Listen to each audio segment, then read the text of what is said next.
Fromber Valdez on the mound for the Tigers, his main goal is going to be having to figure out how to get these guys out, right? He's had some trouble in early innings in some of his outings this year. What will help him find some success against the Mariners lineup that has also struggled? Yeah, they're a team that will swing a lot, and they will chase out of the zone. So for Fromber, it's going to be important to try to get ahead early, but use the curveball and the changeup a little more often. I think in a series like this against a team like this, if you fall in love with that sinker too much, we saw last night that was the pitch type that got hit out of the ballpark to right field. So just make sure that you can command the game, use your curveball, use your changeup in those key moments, and I think he'll have a good outing. Don't let him hit the ball in the air out of the ballpark. Keep it on the ground. Last night aside, the Tigers offense has been putting up some lopsided numbers. I think in the last 7 games, putting up 6, 7, 8 runs, even more in Sacramento.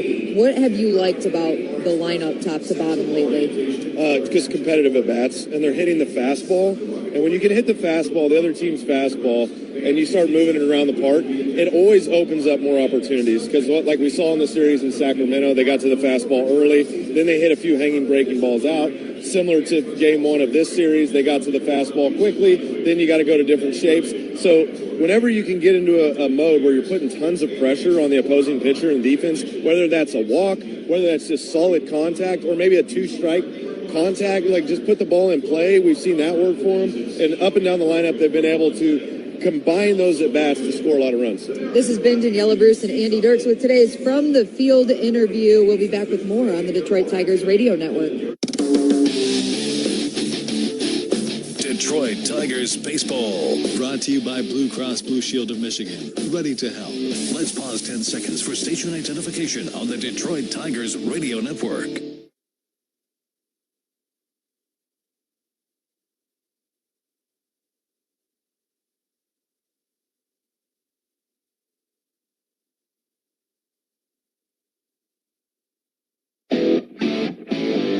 Summer is heating up at Jack Dimmer Ford. This month, Ford AZ. During the offseason of 1888 to 1889, Spalding took a group of big leaguers on the first worldwide barnstorming tour. This is Spalding. Yes, because you look at the Spalding, you're like, wait a second, now this is the backstory. Okay, this is great. Stops included New Zealand, Italy, France, and even Egypt, where they played in front of the pyramids. Spalding's contributions to baseball history don't end there. Do you know the story of Doubleday and the invention of baseball? Please tell us. Enlighten us. When a 71-year-old Cooperstown native came forward, baseball officially had a birthplace in Cooperstown. If I'm in the presence of this baseball, does it give you powers to become a better baseball player? I've been here 5 years and playing baseball through all of it. I don't think I've gotten better. And whether it's the World Series or the wonders of the ancient world, there's no debating that baseball connects us all. Go to baseballhall.org to plan your visit to the National Baseball Hall of Fame and Museum in Cooperstown, New York, and catch every episode of Hall of Fame Connections on MLB.tv. Caminero, a homer to start the scoring, and a 2-run single. Oh, here goes another. Left center field. We wondered what it would be like for Junior in Colorado. It's 8-1 Rays on Junior's 32nd, and that was a rocket. Tell you what, folks, these next couple days, I want to at least make sure you tune in when Junior comes out to a course field. I mean, my goodness, this was an absolute bullet. Both the home runs he's hit tonight, it's not just because they're in Colorado. They would have been gone anywhere. Puedes ser el dueño de grandes momentos del béisbol. MLB Auction te permite participar en la subasta de bates, bolas y jerseys autografiados, con artículos de tus equipos de grandes ligas favoritos, leyendas y jugadores. Visita auctions.mlb.com.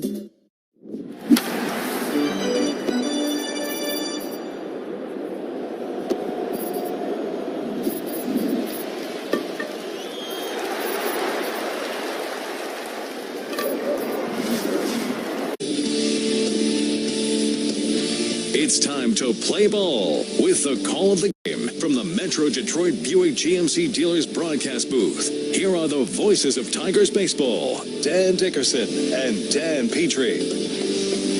Sunny skies, warming up in the great Northwest, a light breeze. Hello again, everyone. We're getting ready for the wrap-up of this 3-game series. Tigers and Mariners, second stop on a 3-city West Coast swing for the Tigers.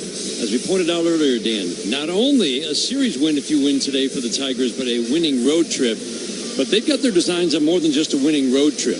After this break, they've been playing very well in 2 of the 3 games. They've taken 2 of the 3 since Turk Skubal was taken away. This is a Tigers team that still is playing with quite a bit of confidence. Yeah, they are, and they're scoring a lot of runs.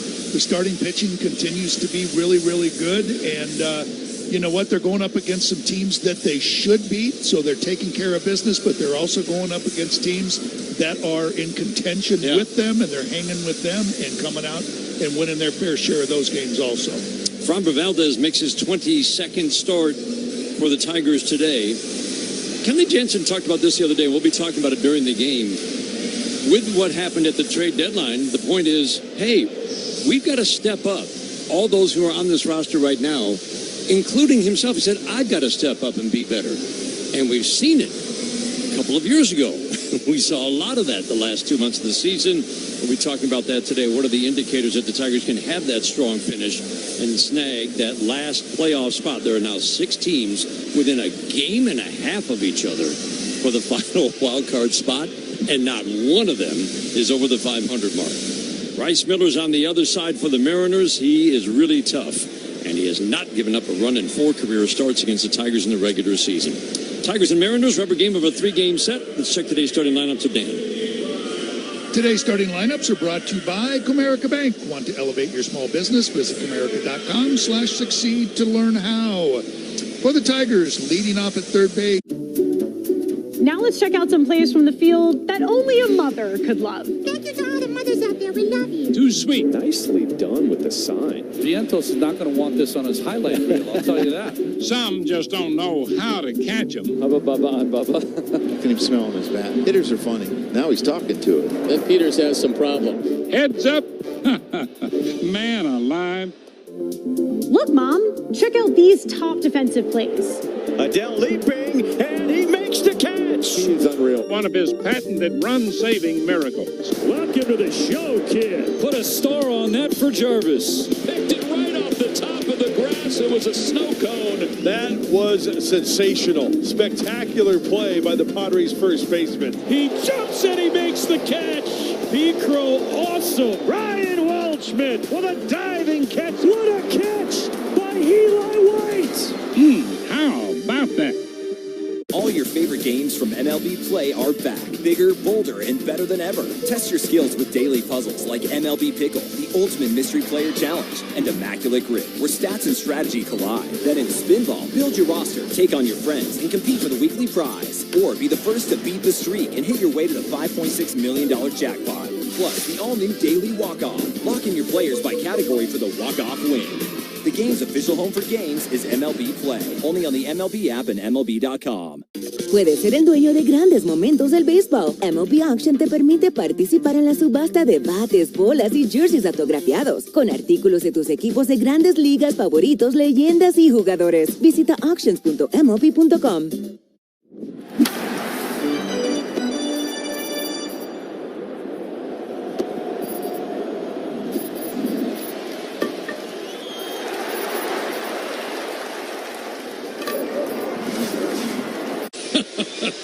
Off Bryce Miller, which they have not done in 25 innings in his 4 regular season starts against them in his career. Yeah, maybe you'll get a hanger and can hit one out. But you know what? I mean, Bryce Miller has got 7 pitches. So, I mean, it's tough to cover everything. But in talking to some of the Tigers hitters, it's all about that 4-seam fastball, which has tremendous ride on it. So really, it's about trying to swing a little bit higher than where you think the ball is going to be. You know, there's so many swings that they have where they say, man, I'm right on it. And they're either late or they foul it back just because of that extra little ride. Yeah. And try to lay off that one at the top of the strike zone, but also that split finger is really good at the bottom. So try to elevate that ball so you're not chasing that split finger. Mariners come in with a record of 56-59. They are a half game ahead of the Tigers at 55-59, and it's worth repeating. 6 teams right now, all under the 500 mark, within a game and a half of each other, fighting for, at this moment, 1 playoff spot because the Yankees and Boston have separated themselves from the pack. They right now hold on to the 1 and 2 wild card spots.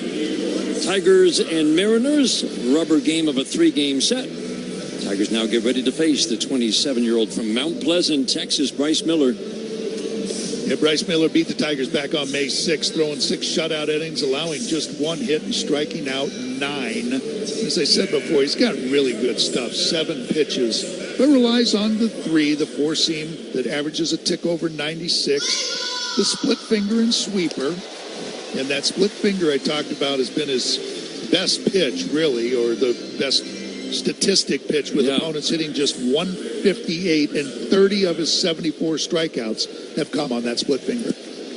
McGonigal, Torres, and Dingler to face him in the first inning. Lefties, righties, they hit him just about the same. Lefties see almost 3/4 of his pitches will be that fastball, 4 seam, and split finger. And it is interesting, a 7-pitch mix, but 4 of those pitches are thrown 1 out of every 20 pitches, so it just sprinkles in 4 of those pitches, other pitches other than the 3 that Dan mentioned. McGonigal at the plate, first pitch of the game. Fastball above the belt, and we are underway. That's the exact pitch you said they need to lay off. Lay off that one, yep, and it's a lot like Brian Woo's, only this one has that extra little giddy up and jump right at the strike zone. McGonigal hitless in the series. Fastball at the belt, called a ball. Another good take. Mark Wegner is our home plate umpire today. He's the crew chief. Stephen Yashinsky at first, Nate Tomlinson at second. Carlos Torres, today's third base umpire. Torres and Tomlinson have both been terrific behind the plate. Calling the first 2 games, the 2-0. Off the plate and in. This is a pitcher who will not walk you. The numbers are remarkably similar to Brian Wu. A walk rate of 1.5 with a strikeout and inning. Last year, just throw out the numbers. His ERA well over 5. But you just get the feeling he was never really healthy last year. Missed a lot of time with the elbow inflammation. He wasn't good before he went on the injured list. He wasn't good after. This year he's been dynamite. 3-0, fastball strike. Right at the belt on the black inside, 3-1. So when he falls behind, he has a pretty good shot of getting back into the at-bat. Rare to see Kevin McGonigal take 4 straight fastballs. The 3-1 above the belt. That is about a perfect at-bat. Yep. To start the game based on the game plan that you outlined. And it gets back to what you have talked about a lot. As a pitcher, you hated to see a 1-2 punch like McGonigal and Torres. And you look at their combined on base. Their combined on base this year is they're both around 390. And it's been consistent all year. Gleyber Torres, first pitch, perfect slider, strike on the outside edge. Gleyber's 2 for 8 with a home run. And was memorably hit by Gabe Spire pitch in the game last night. Caused both benches to empty, a lot of milling around. The strike 1, swinging a high, slicing drive down the right field line. Ward to the corner, and that one goes foul. They ran out of room, about 5 rows in. You only get 1 shot to hit a guy, and Gabe Spire apparently was just going to keep throwing at Gleyber Torres until he hit him. Yeah, after that first one, we looked at each other like, whoa, wait a minute, that's a little suspicious. He got tossed. The end result was a 3-game suspension that he is appealing. Our understanding is he is here today. Dan Wilson also has been suspended a game, and he is serving that today, I believe. The strike 2, swinging a foul out of play. Back our way. Dingler waiting on deck. He's got a home run in each of the first 2 games. Tigers scored 8 in game 1. That was a 6-game stretch where they scored 8 runs or more in 6 straight games for the first time in 99 years. You knew runs would be at a premium yesterday, and they were. A 4-2 loss. And you feel the same way today. 0-2, slider away with Bryce Miller on the mound. The numbers in 12 starts, 4-5 record, which just tells you he's not getting much run support because he's got a 2.80 ERA. Opponents have hit 200, a little bit of power, but low walks, high strikeouts. McGonigal edges off at first. He's done a much better job stopping the running game this year. Sweeper misses, low and away. 5th pitch of the at-bat is ball 2. Another good at-bat. And look at that, just the first 2. Now you understand why you hate facing these two guys at the top. You've thrown 10 pitches already, and you don't have an out. Miller works first base side of the rubber. The 2-2 way away with the slider. 2 long at-bats to start the game. And as you said, as a starting pitcher, it's like, golly, you can be worn out after just 2 mentally. And then you've got to face the middle of that order. The big boys are starting to come up. Peretta behind the plate. Again, Miller is doing a much better job, much improved. Paying attention to the running game and stopping it. He allowed 14 steals last year. He's allowed 1 so far this year. McGonigal edges off, takes off. 3-2 is swinging a high fly ball to right. McGonigal will have to retreat to first. Ward a step to his left, back to his right, makes the catch. Torres sees 7 pitches, so that's a plus at bat, even though it's a routine fly to right. You see 7 pitches or more, you get a little plus next to your name on the scorecard. Cole Young at second base tried to deke McGonigal like he's getting ready for the throw as he was off with the pitch, and McGonigal was having none of it. Knew that ball was up in the air and immediately got back to first. Brings up Dylan Dingler, first pitch, swing and a miss. Fastball middle, even when that fastball is middle, because of what Dan described. It's got the hop at the plate. It's got almost 20 vertical. He'll hit that. He's one of the elite pitchers at having that hop at the plate. And when you've got that kind of vertical on your fastball, even in the middle of the plate, you can swing under it. And that's Dylan just clipped the bottom of it. And that's what the Tiger hitters were describing to me was that, how did I do that? That's center cut. I was right on that ball, and I just clipped the bottom of it. Miller's not a big ground ball guy. Knows how to get the ground ball with men on base for the double play. Strike 1. He's missed big with the splitter and slider away. Bounced the splitter away to Dylan Dingler. Key pitch for him. It's 2/3 fastballs and splitters to righties. It really is amazing that he's got 7 pitches, Dan. How infrequently he uses, but he has them all on call.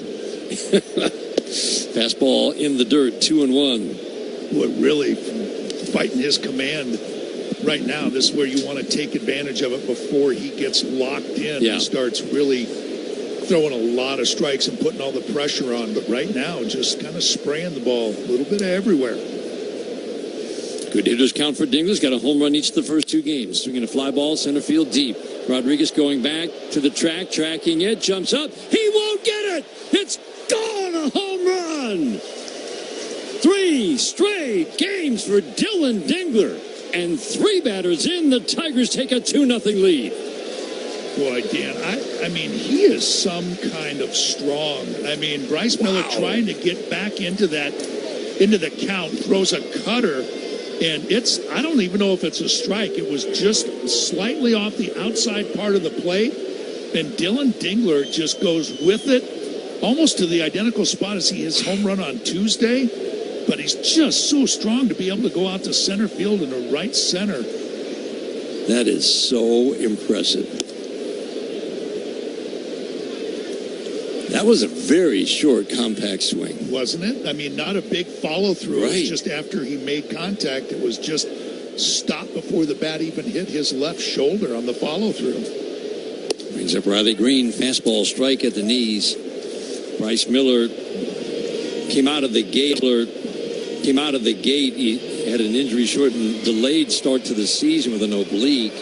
He had a 170 ERA through 9 starts. He was giving up 2 runs or fewer in almost every one of those. Off the plate and in. He has been a little more hittable late. That was the one thing I was hanging my hat on coming into this game. Like, okay, well, he's human. He's given up 25 hits his last 21 innings. Given up some runs. And 5 home runs. But given his track record against the Tigers, that had me worried. And you will worry until this game is over and the Tigers can maybe pull out the win. Green fouls it back 2-2. Another pitcher like Brian Wu with just tremendous stats here at home and a little bit elevated on the road. That makes it even more impressive that the Tigers got out that 2-run homer from Dingler. 2-2 is tap foul on the ground by home plate. What a big early hit. 26th home run for Dylan Dingler, and this roll that he has been on, going back 52 games to the beginning of June, is something. Line drive down the right field line. That'll be extra bases for Riley Green, and that ball is one hop over the fence and right. Another good at-bat. Riley Green with a one-out double, and Tigers trying to add to their early 2-0 lead. Boy, how about that, though? Riley Green gets that fastball that's elevated, and it's not a strike. And instead of swinging underneath it or clipping the bottom of it, he got up on top, got that barrel right to the baseball, and was able to hit it right down the right field line for that double. And that pitch count already at 22. The big boys after McGonigal go back to the Glaber, first two at-bats. Absolutely. They caused him to throw a lot of pitches before the big guys came up, and now the big boys are doing some damage. Pete Woodworth, pitching coach, out. Is that Manny actor that I'm seeing down there? It's not Dan Wilson, is it? Right by the dugout steps? Like leaning, yeah, right there by. Yeah, I think Dan Wilson's. I think he was serving it the way I got it from AJ. Manny Actus, the bench coach. They're a similar size. Splitter a little bit low. All right, let's see Cole Keith get rewarded for the good swings that he had last night and had zero to show for it. He was robbed of a home run. He lined out to left. He lined out to right, and he was robbed of a home run. But he is feeling really good at the plate. Pitch off the plate and in. Fascinating how he described it, Dan. He's been looking for the right leg kick. We didn't have time to describe it last night because he kept attacking early and hitting the ball hard. But he said my leg kick wasn't the same, and he finally figured it out with the help of Michael Bedard what he needs to do. Swinging a foul past the screen, and it's led to a really nice hot stretch since he figured it out in Texas over just about a month ago, where he's hit .359 in his last 64 at-bats going to the game last night. And what he figured out was, I've got to pretend like there's a steel rod down my left leg, swinging a foul straight back. Because he said, and pretend that that's pressing against me, so that when I lift my leg for my leg kick, I'm not swaying back. He said I was getting way too far back. I was tilting. I was uphill. And now he said it's just a quick lift of the right foot, and watch how quickly he gets it back down and then turns. 2-2. Swinging a line drive. Base hit down the right field line. That'll score Riley Green. Waved around third. Keith heading to second. Stand-up double. Back-to-back Green and Keith. Tigers have a 3-0 lead in the first. Well, there he is. He got rewarded there with another good at-bat. Making sure to get that splitter elevated. If you start swinging at that when it's down, you're in trouble. That one hung right over the middle of the plate about belt high, and Cole Keith put another good swing on it. Tigers really jumping all over Bryce Miller. You figure, you're going to score some runs against him, but man, maybe tick him for one or two here and there, but man, 3 spot here in the first inning. That's as good a start as you could hope for. Still only one out. Torkelson at the plate.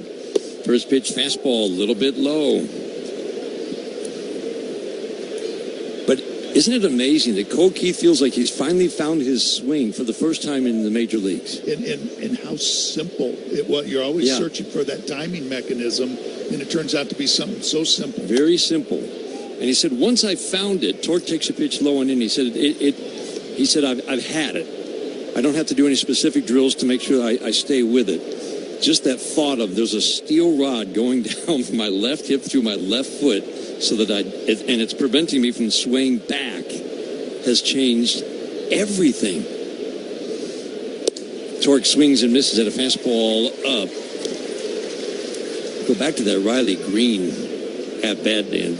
You just don't see. I love that you talk to the hitters about it, what they have to do. You just don't see guys get on top of the ball like he did against Bryce Miller. Swinging a shot foul. Oh, man. Torque was on that 96-mile-an-hour fastball. Pulled it foul down the third base line. Yeah, they know what the game plan is, and it's just trying to execute it, and Riley just executed it to a T.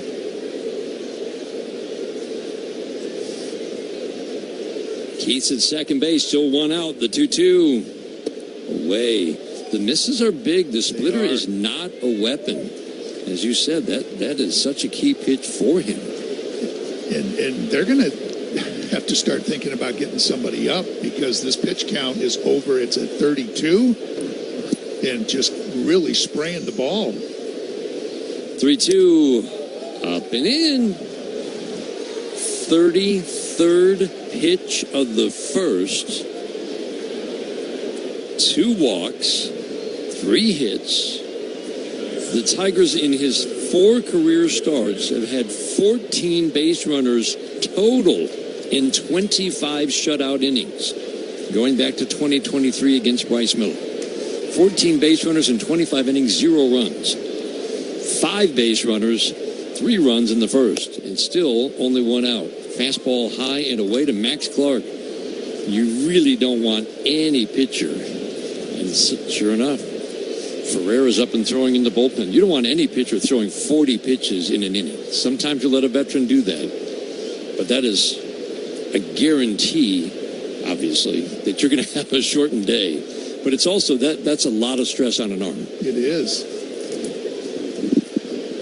And like you said, he's pretty much a fly ball pitcher, so you really don't see a double play getting him out of the inning either. No. And especially with Max Clark, the way he runs. They throw behind Keith at second. The infield today is Rivas at third, Emerson at short, Young at second, Wilson at first. 3-0 Tigers. They've got 2 on, still 1 out. Max Clark, 7 for 19 in the start to his major league career. Swings and misses at a fastball. Looked like he was out ahead of that 95-mile-an-hour fastball. He saw a steady diet of him from Brian Wu yesterday, too. On top of the plate, upright stance. Hands tight to the left shoulder as he cocks the bat over it. The 1-1. Swinging a foul. And these are the learning curves that AJ was talking about with Kevin McGonigal through the first several months when you're seeing guys for the first time. And it's going to last for Max Clark the rest of the season. You're seeing guys for the first time. Then you start to see him a second time or a second and third at bat. The learning curve is just, you're just constantly learning. Pitch a little bit low. Field to third. Nope. Pitch is called the ball the catcher's challenge. Coretta behind the plate, and he's going to win this challenge. Ball's overturned. Strike 3.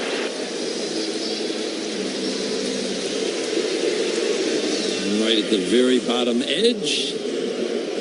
2 on, 2 outs, 3 runs in. That'll leave it up to Javi Baez. And you know, I know Max Clark is disappointed, but you can't blame him. I mean, that's that pitch that comes out of his hand that you think is going to be low. It's going to be somewhere between your feet and your knee, but because of that ride it's got to it, it stays right there and just barely clip the bottom of the strike zone.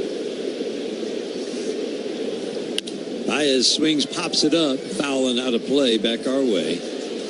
We know he's up there swinging the bat, especially with men on base. He'll try to play to that aggressiveness. He's hitting .280, just over 100 at-bats. Missed 3 months to the day with that ankle sprain. He remains, as ever, aggressive, but he's been putting together some good at-bats. And vulnerable to that, a sweeper down and away, big swing and miss, 0-2. Yeah, it's the best one he's thrown, too. First pitch today brought to you by McLaren Health, the official healthcare system of the Detroit Tigers. First inning is brought to you by Rocket Mortgage. Own the dream. Another sweeper coming. Swinging a ground ball to short. Emerson gets around it. A couple of shuffle hops and steps and flips over to first. Bounce the throw. Picked by Wilson. 8 men to the plate and 3 runs for the Tigers. RBIs for Dingler on his home run. 3rd in 3 games. And Cole Keith's RBI double. We head to the bottom of the first inning. Tigers trying to take this series in Seattle. They've got a 3-0 lead. This is the home of Detroit Tigers baseball, presented by Meyer.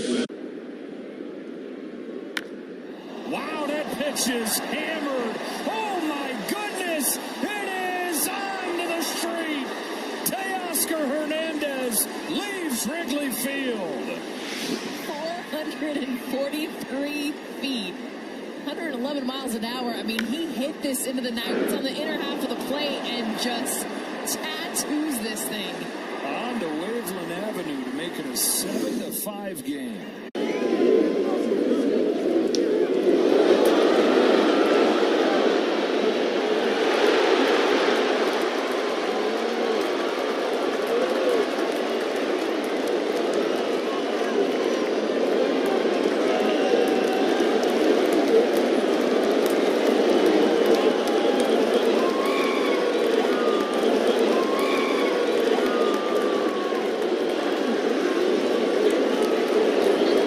Puedes ser el dueño de grandes momentos del béisbol. MLB Auction te permite participar en la subasta de bates, bolas y jerseys autografiados, con artículos de tus equipos de grandes ligas favoritos, leyendas y jugadores. Visita auctions.mlb.com.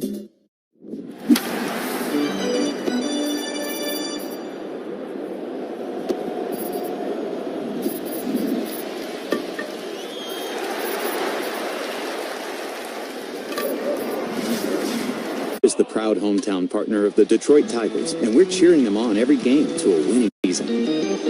Home is where your team is, and our home. Part by Northville Lumber, the official lumberyard of the Detroit Tigers radio network. In today's game, brought to you in part by Myron, official partner of the Detroit Tigers. Framber Valdez on the mound. First pitch sinker middle to Taylor Ward. Mariners facing the 32-year-old native of the Dominican Republic, making his 23rd start for the Tigers. Curveball away. The early indicators are almost always that curveball. Is it a weapon early for Framber Valdez? The swing and miss is down rather sharply this year, and that has led to more contact, more balls in play, more hits. Sinker for a strike. For the first time in his career, he's giving up more hits than innings pitched. Opponents are hitting .260. It's just a higher batting average on balls in play. The 1-2. Curveball outside. He's just missing with the curveball. I like the shape of it, though. First two. One thing the reason he was so attractive, what's made him so good, 2-2, soft tap foul. Those indicators are still there, Dan, which is to say after a stretch where he was not getting ground balls early, he's in a 10-game stretch where he's back to his career norm. 60% ground balls for the last 10 starts. The other part is he's hard to hit. The power numbers are as low as they've been in his career. Line drive to first, and Spencer Torkelson 2 steps to his left, grabs the soft line drive off his left shoe top for the first out here in the first. One up and one down. Yeah, you generally think that the back of the baseball card is going to, get back to the norm and that high ground ball rate. And yeah, Framber went 7 innings, gave the Tigers exactly what they needed after the bullpen game on Friday. And yeah, they got 9 hits, but if you're giving up a lot of ground balls, they're going to shoot through that infield. Yeah, I thought that game was a good indicator. First pitch curveball to a Rosarena, ball 1, of kind of what we've seen this year. That was, because there's less swing and miss, it was more balls in play, and there was some hard contact. But it was mostly singles, as you said. Pitch up and away. That wasn't a good A's lineup. But he did something that we haven't seen a lot, and he really grinded through a day when he didn't have his best stuff. And against all odds, it certainly didn't look like a day when he was going to go 7. He gave the Tigers 7, and they needed those 7 innings. The 2-0. Sinker for a strike at the knees on the inside corner. Rosarena 3 for 8. Key double in the game yesterday.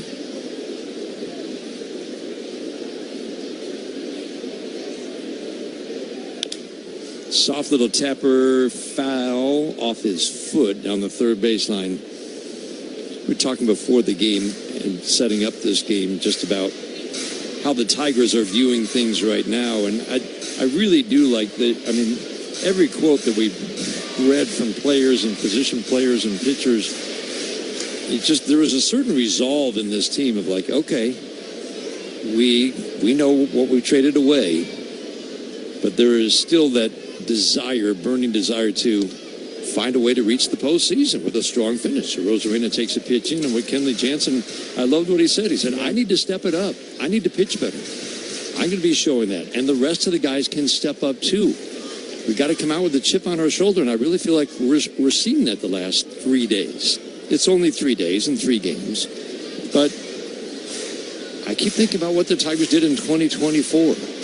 It was a more dire situation on the run prevention side. There was no obvious solution to where the starts and innings would come from other than Tarek Skubal, the 3-2. Fastball in, missed. 7-pitch battle. Rosarena draws a walk with one out in the first. Tigers leading 3-0. And that Tigers team, after trading Jack Flaherty away, put together a 2.71 ERA with some guys who are no longer here and were not obvious solutions to the problem in the last 51 games. And the Tigers, of course, made the dramatic run. I think this is a situation. There's no sugarcoating losing Mize and Skubal, right? That's a 2.70 ERA and 160 innings combined. Pitch away to Canzone. But you are adding Jackson Joe back into this rotation with Meldon, with Montero, who've been outstanding. And you get this guy going, the rotation could continue to be a real strength. Fastball strike to Canzone, 1-1.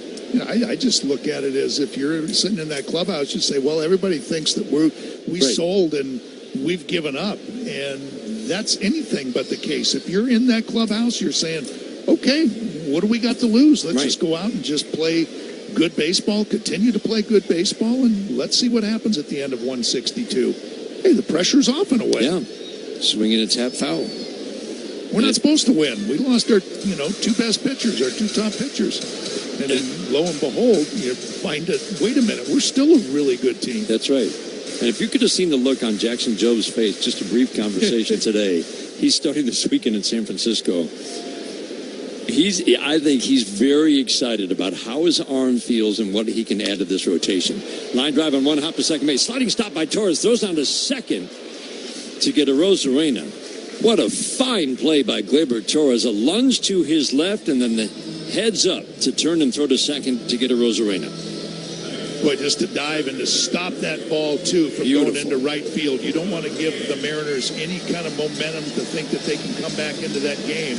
And not taking, just the easy out. Knew that he still had time to get to second base to get that lead runner, and he had plenty of time and executed perfectly.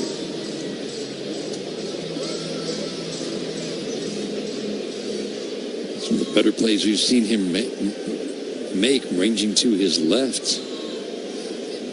Julio Rodriguez, big 3-run home run yesterday, broke a scoreless tie in the 6th inning. Takes a first pitch curveball down.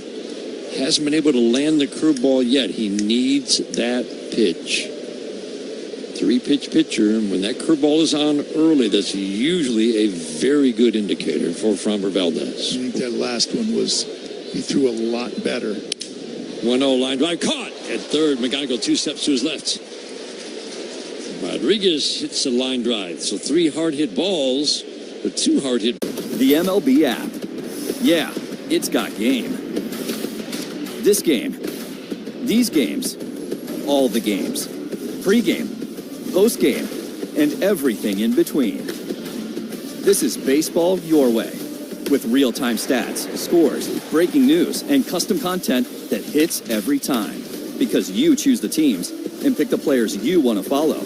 So when they catch it on the field, you catch it on the app.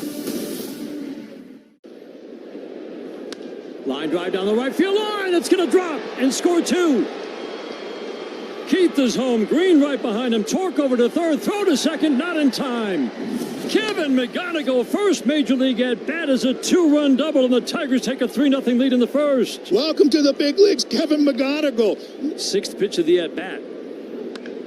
Down the right field line in the corner. Off the top of the wall. Another extra base hit for McGonigal. Throw to second. Not in time.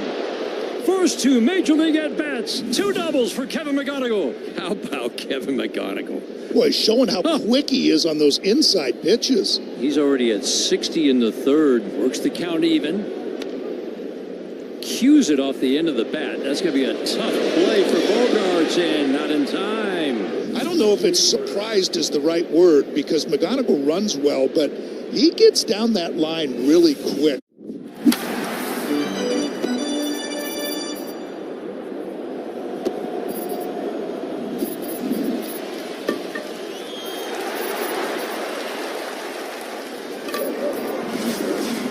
McLaren provides the care you need when you need it. Stay in the game with quality care at McLaren.org.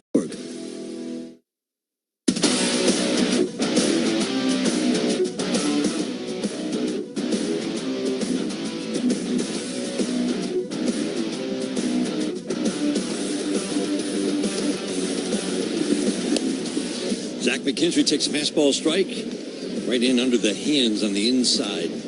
Black. Strike one. McKinstry, McGonigal, Torres, second inning, 3-0 Tigers. Bryce Miller threw a ton of pitches in that first inning. 40 to be exact. Swing and a foul. You can almost guarantee, if you can build off that in any way, the next couple of innings. This is going to be a shortened start for a guy who is used to going 6 innings a start. Left side of the infield shifts to the right. The outfield shifts the other way against McKinstry. Ground ball softly to first. Wilson will make the play unassisted. He was looking at Miller, but Miller was a little late getting over. So he just beat McKinstry to the bag. 1 up and 1 down here in the second inning. Time for dollars on deck. If Gleyber Torres now gets a hit this inning, McGonigal striding to the plate. Northville Lumber will donate to Detroit Blightbusters. Northville Lumber is Michigan's oldest business and largest Trex decking dealer. Second inning is brought to you by the Michigan Lottery. Play the Michigan Lottery Gems 7s. Instant game today. McGonigal, it's ground ball basing into center field. He went up, Dan, and did exactly what Riley Green did. He got on top of that fastball up and singled into center field. McGonigal, after going hitless in the first 2 games, has reached twice to start the third. You know, but he saw all of those fastballs in his previous at-bat, those high ones, and he let them go to get that walk. But he knew how he was going after them, and he knew where he had to swing, and he swung right to the path of the ball and shot it up into center field. Check swing, foul on a pitch that was in on Gleyber Torres, just dribbles to the right of home plate, strike one. When hitters talk about trying to get on top of that ball and swinging down to get on top, they're not actually, but that has to be the swing thought, right? To get on top of that ball. You are not actually doing that. But with that high riding fastball, that's the thought in your head. And we've seen 2 excellent at-bats just on that high fastball from Riley Green and now McGonigal. I think it's like they're getting up to it, you know, rather than underneath it. They're getting up to it. And that's what they were telling me, is just getting where you think the ball is going to be. Not swing where, you know, it looks like it's going here. Yeah, and I'm going to swing. Nope, swing right above where you think it's going to be. Torres waiting on a 1-1 on the way. Soft ground ball to the left side. Third baseman is Rivas today. He'll field it behind the mound as he releases. Soft ground ball, throws out Torres at first. That does get McGonigal into scoring position with the hottest guy going right now, Dylan Dingler. Dan, these at-bats, I mean, I get it. The best pitcher's ballpark in baseball. Again, a little more homer-friendly this year, but home runs in each game and the consistent power production since the beginning of June, it's just eye-popping numbers. And catchy most days. First pitch, breaking ball, strike to Dylan Dingler. But, I mean, where he hit them, all 3 of them, into the deepest part of the ballpark. 3-0 Tigers in the second. This series brought to you by the Sam Bernstein Law Firm. When you need the right call made, 1-800-CALL-SAM. The strike one.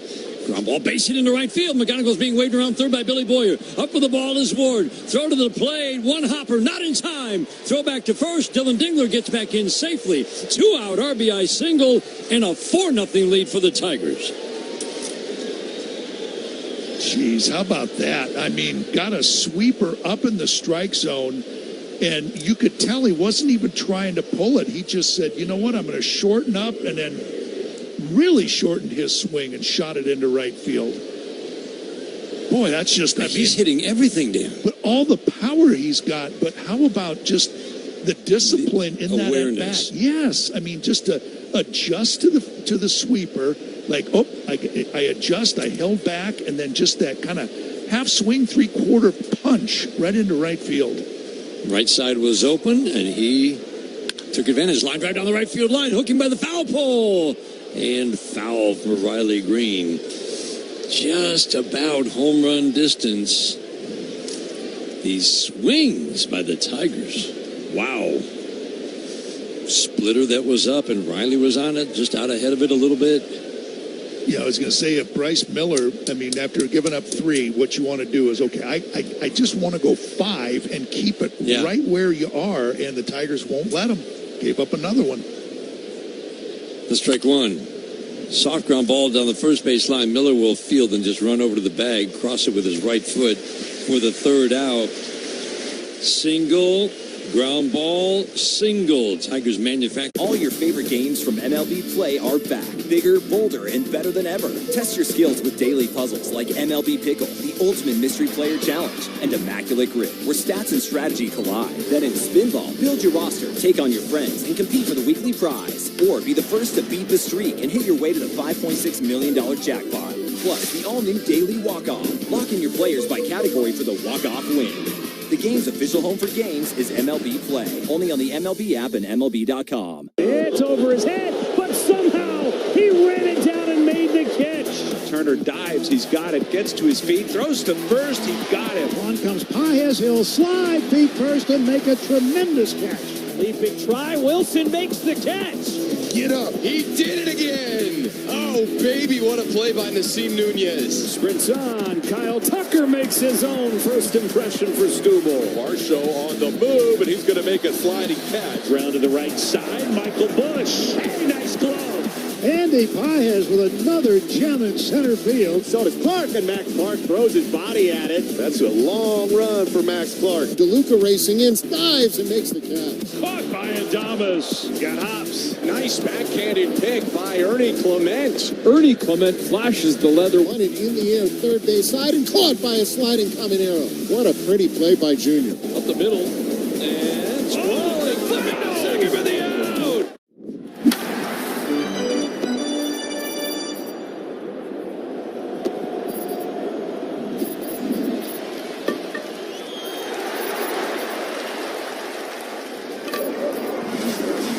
Wait times and reserve your spot at mclaren.org/ER.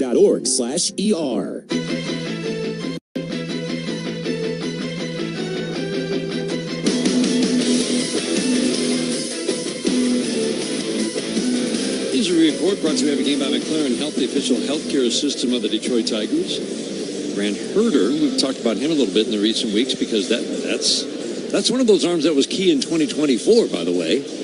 Grant Herter has begun his rehab assignment. Give up a couple of runs, didn't last a full inning. As AJ said, the best report was he came out of it healthy. Back feels good. Now, just building him back up. But you would think, Dan, that's a guy that could be back by beginning of September. I was going to say, yeah. Yep. I'm going to say the end of August, early September. That will be a big arm to get back into that bullpen. Sinker low, 2-0 on Cole Young. In the leadoff spot with a righty on the mound. He gets moved down to the number 5 spot in Dan Wilson's lineup today. Sinker, generous call. Tried to get a little swing back. Glove side. Didn't really get it back, but he got the call from Mark Wegner, 2-1. Deep in the left-handed batter's box, kind of leans back with the hands held below the left shoulder as he cocks the bat over it, and then gets into good hitting position. Young taps it foul right at home plate. As we mentioned yesterday, big improvements this year overall, led by an improvement against lefties, and rock-solid production against right-handed batters. He plays every day.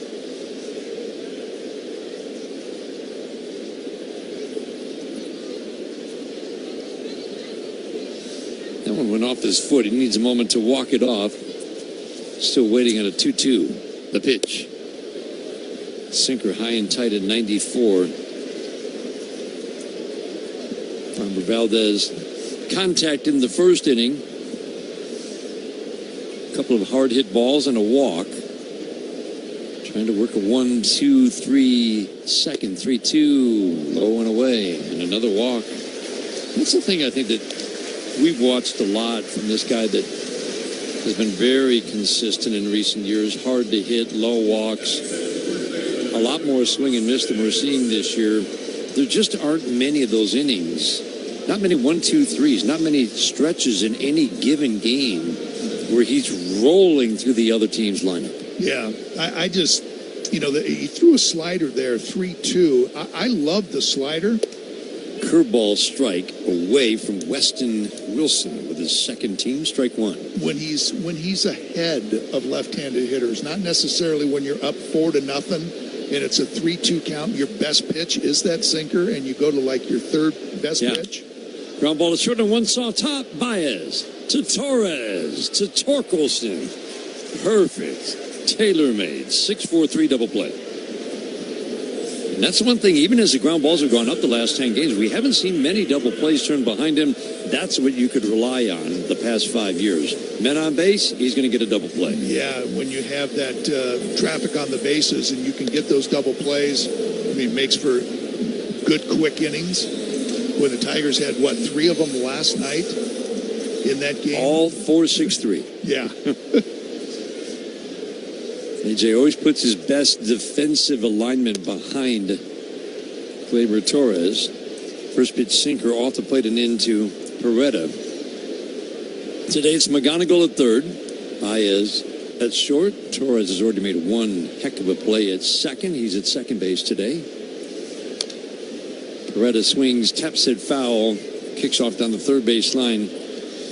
The bench, the first 2 games, you looked at who was on the bench for Dan Wilson. You're like, well, you don't have to really worry about any of those guys coming off the bench. And they're all in the lineup today. Peretta, longtime backup catcher, 1-1. Fastball high and tight, getting the catching duties today. Cal Raleigh on the bench. He's got bat to ball skills. There's no power in this bat. He was having a solid year, hitting .270 in his 60 at-bats for the Mariners with a couple of home runs. 2-1. Sinker above the belt. That pitch was not a strike for Bryce Miller in the first inning. And that's a gift. There's been a few that are on the edges that have not been challenged, and Fromber's gotten the calls. 2-2. Curveball got him for a called third. That ball just kept digging. And Peretta takes the called third on the curveball. A walk, but the minimum 3 batters for Framber Valdez. In this game, you've got to keep your eye on the ball, but it's harder than it looks. The Little League error there gives Jackson an extra 90 feet. The action has defied all prediction. And he tried to put it back in the glove. Oh, that's a great move. What just happened? You can never be sure of anything in this strange game of baseball. I think he hit the hole the netting. And speaking of strange things, Geraldo Perdomo darts out of the dugout, cuts off Mr. Red and Rosie Red. Curveball got away. Wow. But that pitcher takes his eye off the ball. From flubs to flair, let's check out some fine fielding affairs. He did it again! Junior dives like Superman. Oh! Robbed by Marcy in center! Going, man, you're gone. Gone to the warning track, makes the over-the-shoulder grab. Nunez from the shortstop side of the bag. Pops up and throws out Bobby Witt. Set it to left center, Jake Myers! What a catch! How about that?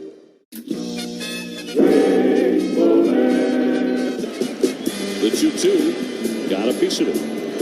Yes, he had a real good swing. Oh, look at this. Here go the sprinklers. The sprinklers have fired.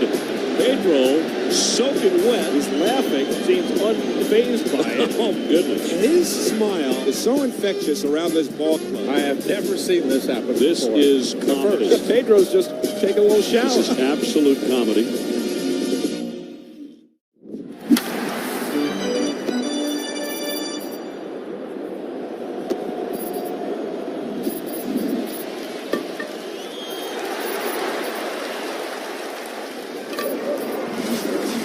Kit today at callsam.com.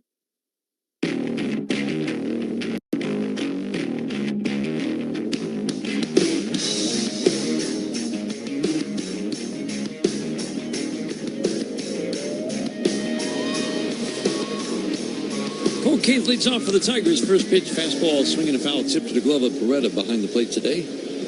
Line drive double, rewarded for a good swing. But I couldn't help but come away from that conversation with Colt about finding his swing with the right amount of leg kick and just the timing of it. Curveball and did not go. 1 ball, 1 strike. Couldn't help but feel, he's been rolling for a month now. This could be a big finish for Colt Keith. The 1-1. Soft foul off his foot on the splitter. And the big thing about that is, too, he's got to get that locked in and continue to work on it in the batting cage and just make it repetition after repetition. But it's also, if it makes you feel good mentally. Yes. You go into the box thinking that your timing is perfect. Whether it is or not, you believe that it is. And so you go up there with you're in a confident spot. The 1-2 away. Thanks for, walking me through it. He's like, I'm always just sitting here by my locker. My mind is always racing. I like having someone to talk to about it. I love it. I just listened, and he just opens up. He does. Yeah. Yep. 2-2, ground ball wide to first, backhanded by Wilson. Underhand flip to Miller, covering the bag. A 3-1 put out to start the third inning. Third inning is brought to you by Mastercraft Heating, Cooling, Plumbing, and Electric. For fast service and the best price, choose Mastercraft. Instant replay brought to you every game by the Sam Bernstein Law Firm. When you need the right call made, it's 1-800-CALL-SAM.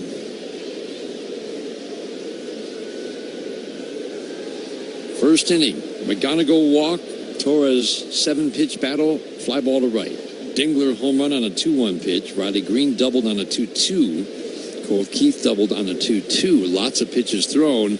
Torkelson drew a walk. It was a 40-pitch first inning for Bryce Miller. Four-seam fastball strike to Torkelson. Torque digs in, hitting .218, 20 home runs, 58 RBIs. Again, a few more hits have started to fall. His average had fallen down to 200.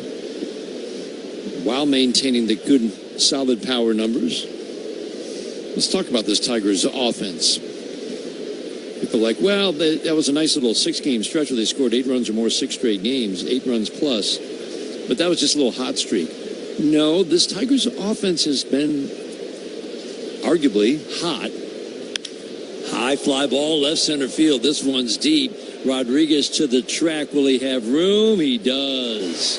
One step from the wall to the right of the 376 marker. I think Torkelson just missed one. You know what, Dan? He got that. 104 off the bat. I think it was one of those ones that you talk about a lot that just got a little bit too high. And maybe it just got knocked down a little bit. But, I thought that was crushed.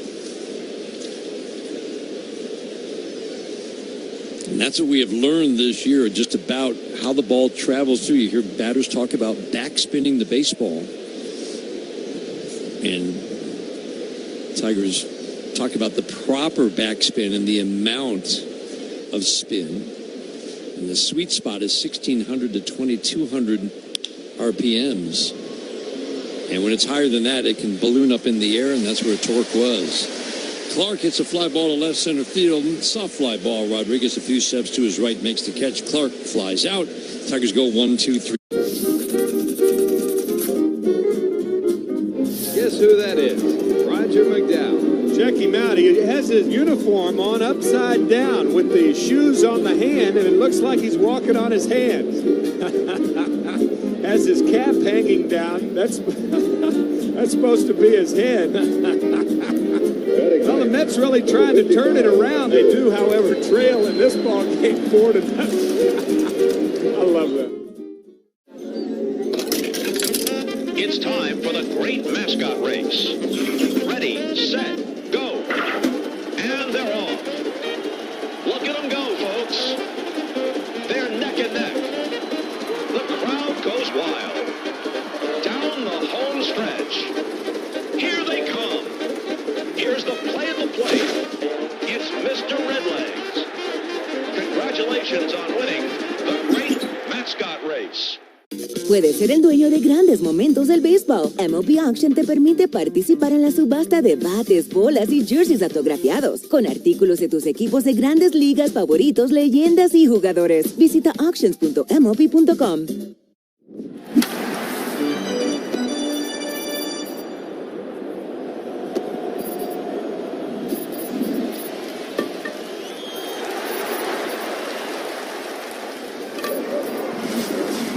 The last pitch. I'm Matt Stanford, making deals today, every day, and best of all, Saturday too, only at Varsity Ford.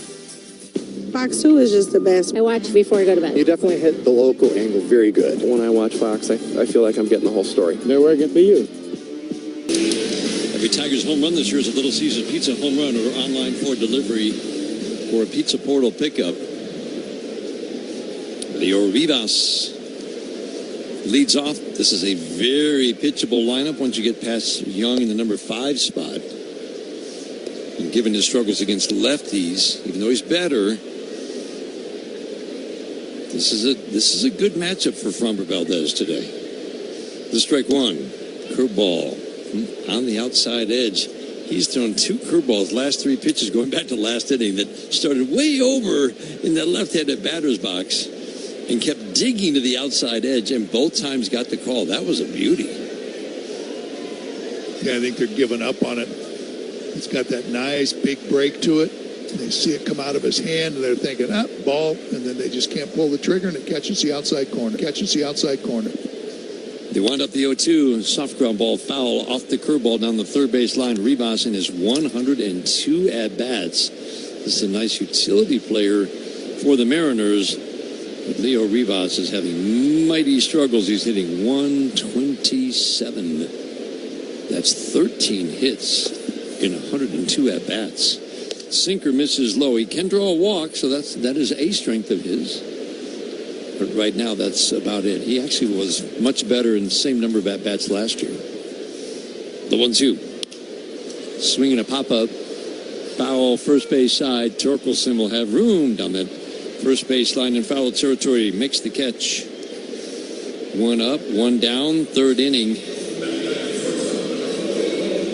So again, think about the Tigers and what can unfold these last 48 games now. They've been on a roll, 33-21, a third of the season where they've outscored their opponents by 108 runs, which is kind of crazy over a third of the season. Fly ball right field, deep and not deep enough for Colt Emerson. McKinstry out of the track makes the catch for the second out. In that time, the Tigers have averaged 5.5 runs a game, just a tick under. They've been giving up 3.5 runs a game, just a tick less than that, for 54 games. So the question becomes, this offense, and we'll talk about this as the game goes on, a lot of markers for an offense that can continue that level of production. They are right now a top 5 offense in the American League, top 3 in key categories. Can the pitching match that on the run prevention side? Swinging a line drive, base hit, 1 hop off the dirt into right field. Taylor Ward singles, 4-0 Tigers are in the third. And again, the bullpen probably needs a little bit of help. But Drew Anderson going to the rotation, led by Montero and Melton. Framber Valdez, if he can get on a roll, and certainly the track record, like you said, the back of the baseball card suggests he can. Then it becomes, can they find those arms, find the consistency in some arms that have perhaps underperformed this year in the bullpen? Because it will be very much about run prevention going down the stretch. No, I think so. Rosarena takes strike 1. Now he swings and taps a soft ground ball back to the mound. Framber Valdez on the mound will just flick it over to first base to Spencer Torkelson.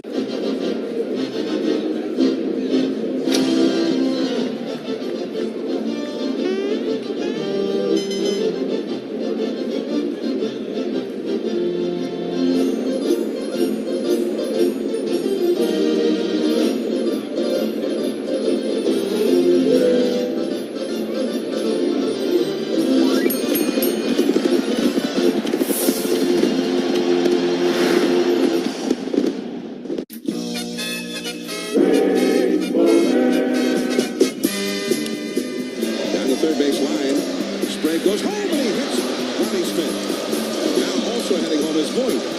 He's in. The ball will go over to the seats. Heading home is McLemore. And he is safe, and the ball is dropped. And the fans are furious. The Toronto Blue Jays, the world champions, have done their 1962 Mets imitation. Baldwin has been the impact player today offensively for the Braves, and now he hits one high in the air to left center field. Clark surveying. He leaps. He got it. Denzel Clark, his first home run robbery of the year, comes in Atlanta. That's why he's out there. A Superman catch from Clark. And he tracks it the entire way. Times his leap like he's been playing center field here at Truist Park for 10 years.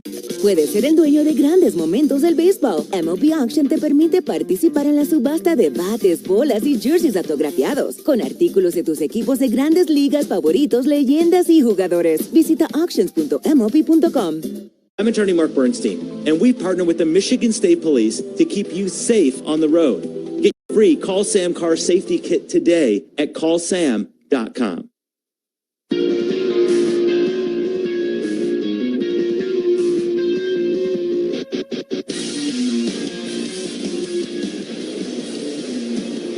Nothing Tigers. Top of the fourth inning. Javi Baez leads off. 8-9-1 hitters against Bryce Miller. First pitch to Baez. Breaking ball strike. Let's pause for station identification on the Detroit Tigers Radio Network.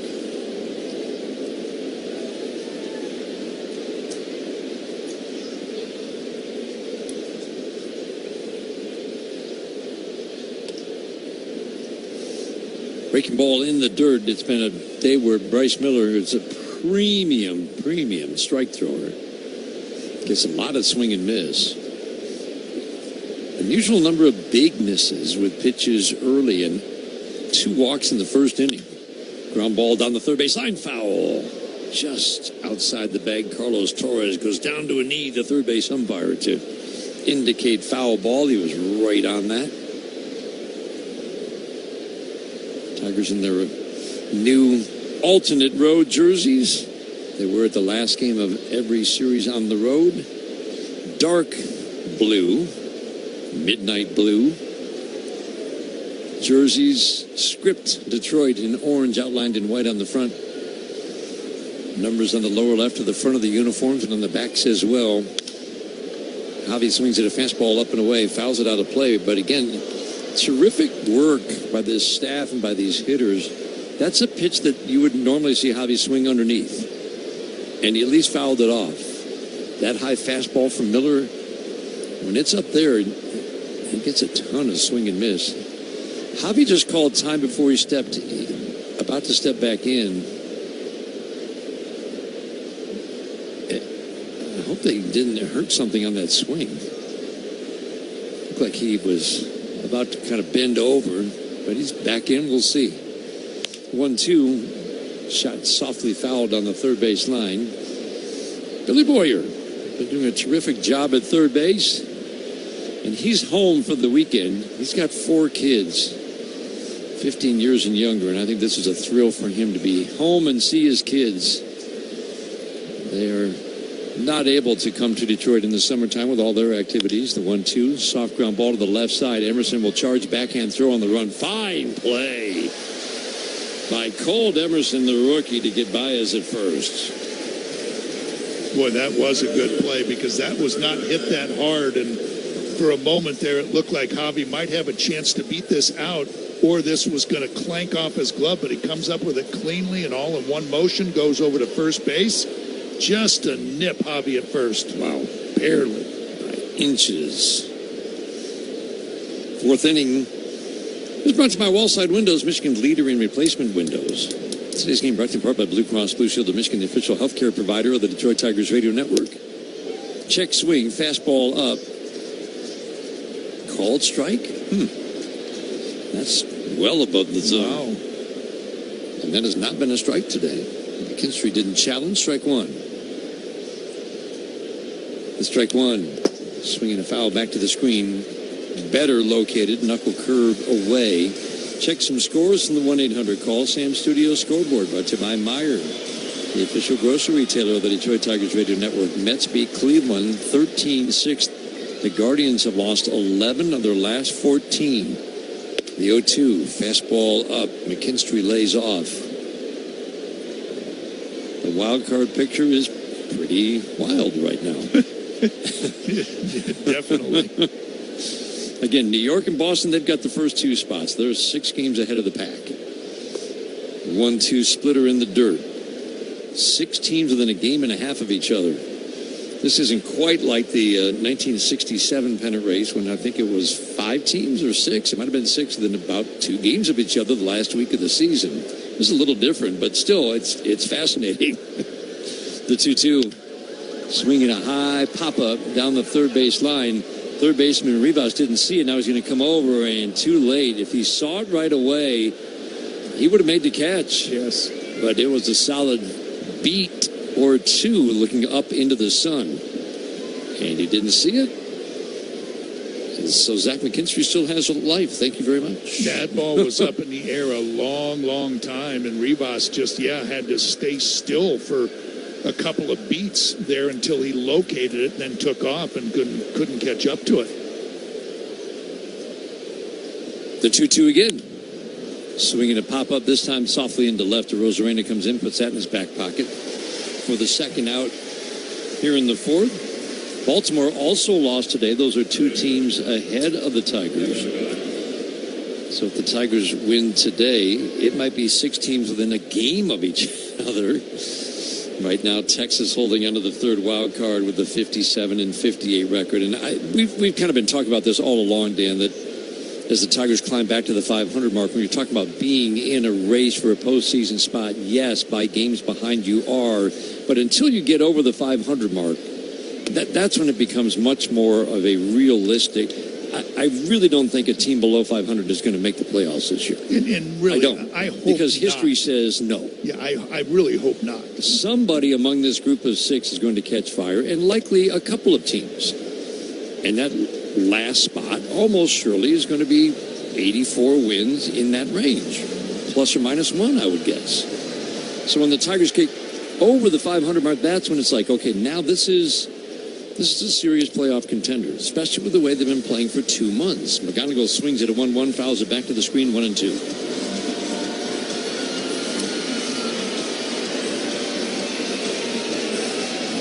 Tigers 4 games below the 500 mark going to play today. The 1-2 to McGonigal, swing and a miss. Splitter got him. Beretta held on before it bounced. McGonigal strikes out, a walk and a single. No, it wasn't not me. No, not me. They were talking accountability here. Not me. Vaughn was there, Terang was there, and none of them caught it. Well, because he's a sorcerer or whatever that thing was. Wizard. Got the hat. Okay. Smooth out there. Poor fan. He's like, I'm never going to see that hat again. That's a tough play for the fans, too, right? You don't have, ouch.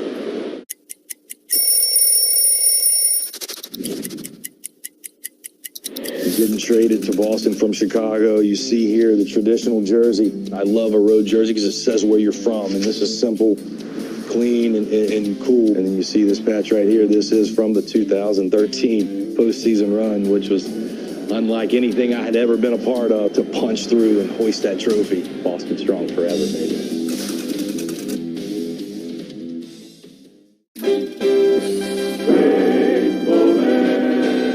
Youngster from New York and well represented in the stands tonight. If he gets a base hit here, it'll be first hit in the big leagues. And look at this, an extra base hit.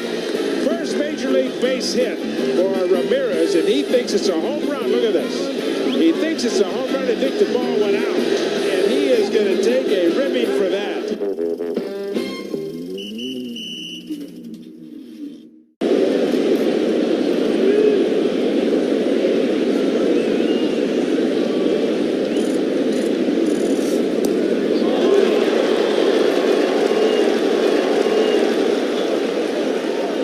Looking for a great trip to plan? Go do something fun. How about Vegas? The D.com, the D Las Vegas. It's your home for Detroit sports.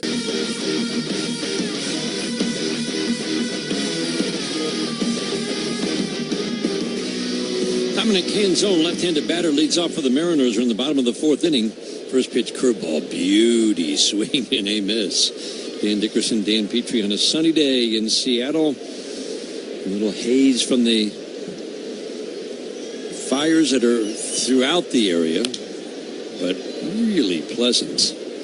Our entire visit here. Canzone swings and taps it foul at home plate.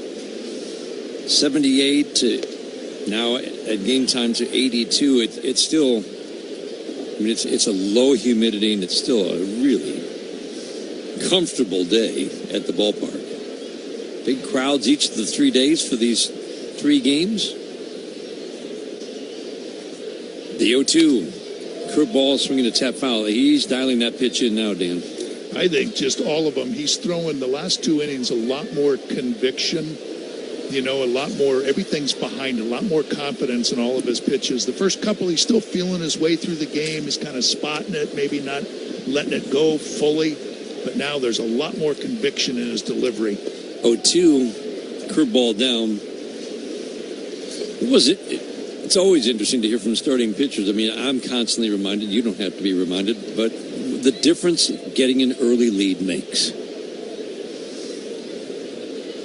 And Troy Melton, when Troy Melton was talking about, made all the difference in the world, especially, like 3-0. Pitch down and away, 2-2 on Canzone. There's a big difference between 3-0 and 1-0. Right. 1-0, you're still, that's a tight game, but 3, that gives you a little bit more margin of error. You don't have to be quite as fine. The 2-2, swing and a miss. Excellent slider. Sharp late break at the plate, wipes out Canzone. Strikeout updates are brought to you again by Carbless, the official ready-to-drink canned cocktail of the Detroit Tigers. Second strikeout for Framber Valdez, 2 for Bryce Miller. Miller's done a nice job after a 40-pitch first inning, needing just 37 pitches, or 37 pitches the last 3. Framber Valdez pitch count still below 50 here in the 4th. Line drive, base hit over the glove of Gleyber Torres into right center field. Quickly over to Gennett Clark. He'll get the ball in on 1 hop. Julio Rodriguez, sharp single to start, or with 1 out here in the 4th inning. 4-0 Tigers lead. Pitch counts are brought to you by Rocket Mortgage. Own the dream. But when Troy was talking about having that 3-0 lead, he said, I didn't have my slider. I had to shelve that pitch. He said, if it's a 1-0 game or a 0-0 game, I've got to find it. He said, with a 3-0 lead, I didn't really feel the need with the way my other pitches were working, especially the changeup, that I had to bring it back into the mix. And that's what a big lead does for you. But it's really nice that he's got pitches to back it up. Yeah. 1-0, fastball low and outside. 2-0 quickly on Cole Young. Instead of going, I don't have my slider. How in the world am I going to make it through this game? Okay, I don't have my slider. I'm going to get it eventually, but I got that really good changeup I can lean on, and he did. 2-0, check swing foul, sinker high and tight. Young walked his first time up. Rodriguez on first with 1 out in the 4th inning. Tim Jetski and the legendary Lloyd Glazer, our engineers today. For the wrap-up of this 3-game series, so glad to have you along. Tigers trying to make it a 5-1 start to this road trip. The 2-1. Ground ball up the middle. That's where Javi Baez is. He'll field, step on second, flip to first. Another double play. That's 5 in the last 2 days. Unassisted 6-3. And another quick inning for Framber Valdez. We head to the 5th. 4-0 Tigers on the Detroit Tigers Radio Network, presented by Meijer. Some people might give you one pizza for $9.90. Coming off AL Player of the Week honors, where he hit over 400 with 3 homers, Bobby Witt Jr. was all gas, no brakes. And grounded inside the bag and up the line. Played poorly off the sidewall by Carpenter. How far will Bobby go? And Vance Wilson is going to let him come to the plate. He is in there. To say Bobby is on a tear is an understatement. His gap-to-gap power and that lightning speed have him among the major league leaders in hits, stolen bases, and WAR. He also just happens to be one of baseball's premier defensive players. Goodness, that's why he's one of the best in the game. That is how you win a Gold Glove in back-to-back seasons, and last year earned a Platinum Glove. Baseball fans are bearing witness to something special. He's their go-to guy in all situations, whether it's defensively, offensively, running the bases. Complete player. A primetime player in his prime. The MLB app. Yeah, it's got game. This game. These games. All the games. Pre-game. Post-game. And everything in between. This is baseball your way. With real-time stats, scores, breaking news, and custom content that hits every time. Because you choose the teams and pick the players you want to follow. So when they catch it on the field, you catch it on the app.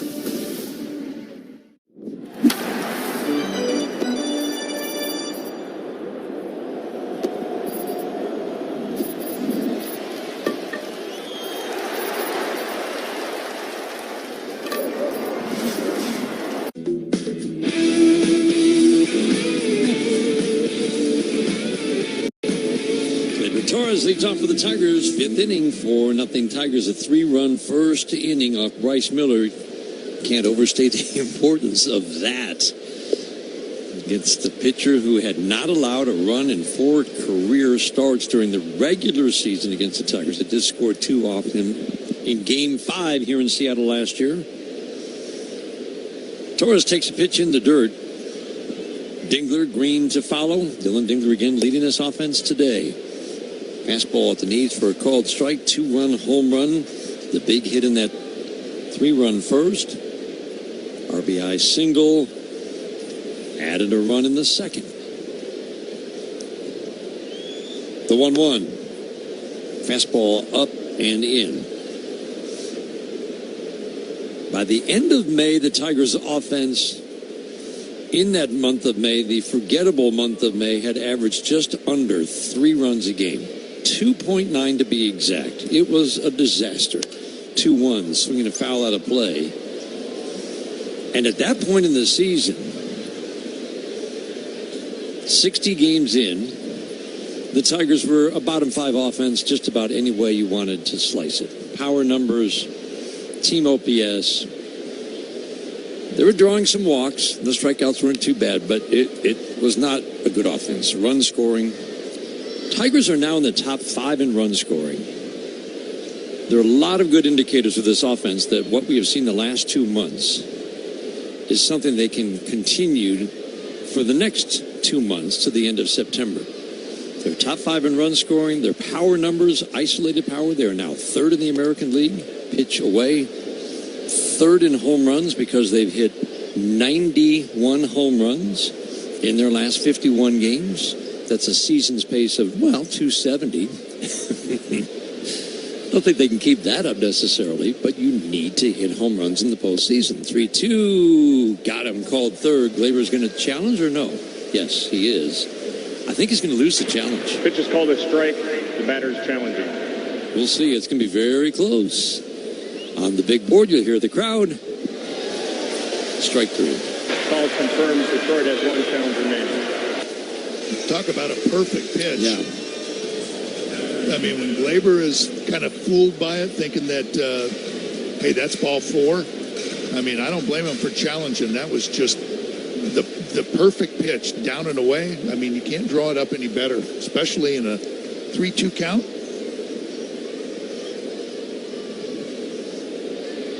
One out. Dylan Dingler hit a home run his first time up.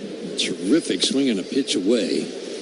Fastball here is swing and a miss. It was off the plate away, and just that short, quick stroke. All 3 home runs have gone to center field in this series. And then for good measure, took an off-speed pitch that was up and just pulled the hands in. Right side of the infield was wide open for him with a runner at second. And punched a single into right to add on a run. Strike 1, swing and a miss, the splitter away. So the good indicators for the Tigers offense, the power numbers. This is all in the last 2 months, but this is where they rank now in the American League. This has become one of the best offenses in the American League. And the bats that are in this lineup on a daily basis give you the belief that they can keep this up for another couple of months. It's low chase, low swing and miss. They've got the lowest chase rate in the American League. They're bottom 3 in swing and miss. or top 3 by lowest.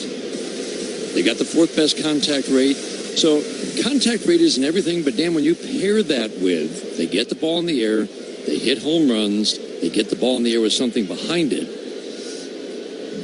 you have to mix all the numbers together. This is an offense that has all the markers of an offense that can be in this range, top 5 the rest of the year. And, I mean, there's pieces that have come back, too. Javi Baez, Gleyber Torres. I mean, if they get Kerry Carpenter back, you know, a big bopper from the left side. Strike 1. Riley fouls it out of play. 1 for 2 today, a double in the first. You got Wenzel, who's, you know, coming back, and I think he's starting a rehab. You know, so there's a couple more pieces that you can add. It's just now keeping this group intact. And don't forget about what Max Clark offers this offense, too. I mean, arguably, it's going to be an upgrade. Matt Buehling had a lot of struggles this year. Valencia, upgrade over Jake Rogers. The 1-2. Swinging a foul back to the screen. Still 1-2 on Riley Green. It's just there are a lot. This is an offense that has come a long way. And credit to Michael Bedard, Lance Sawatsky, Cody Ashe, 3 hitting instructors. There's a lot of work that goes into it. These players put in the work, but these guys give them the tools to succeed. The 1-2. Soft ground ball, foul, kick foul just in front of the bag. And the amount of work they do every day is just, it's astounding. The amount of work that goes into preparing for one game every day. And how hard they work at it, too. I mean, you know, they're constantly in that cage, constantly hitting, constantly perfecting it, or if something's not right, continuing to work on it. Not just, well, it'll work itself out. I'll get it worked out. No, I mean, it's every day grinding away. The 1-2 again, swing and a miss. Bryce Miller, quite a bounce back after a rough beginning to the...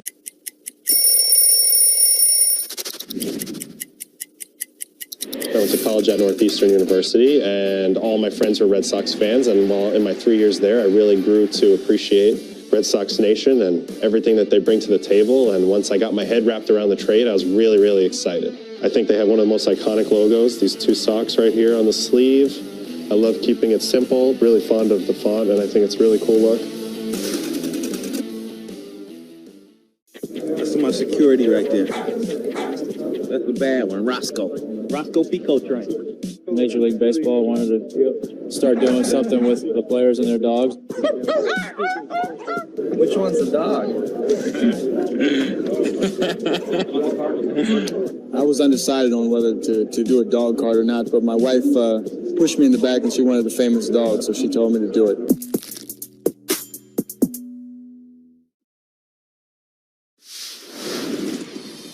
Do you see yourself maybe one day after baseball, like maybe food critic, food writer? I would love to do that. That's the plan. I've been doing it ever since I was in the big leagues. It's just fun. It's fun to interact with people, like the fans, because a lot of my followers are baseball fans.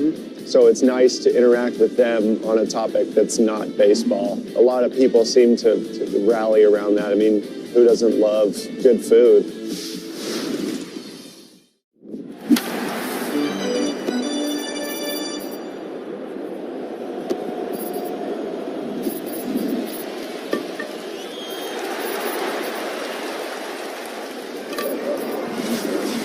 Ashley, the official furniture and mattress provider of the Detroit Tigers, donates up to $500 to nonprofits supporting Michigan kids. Go Tigers!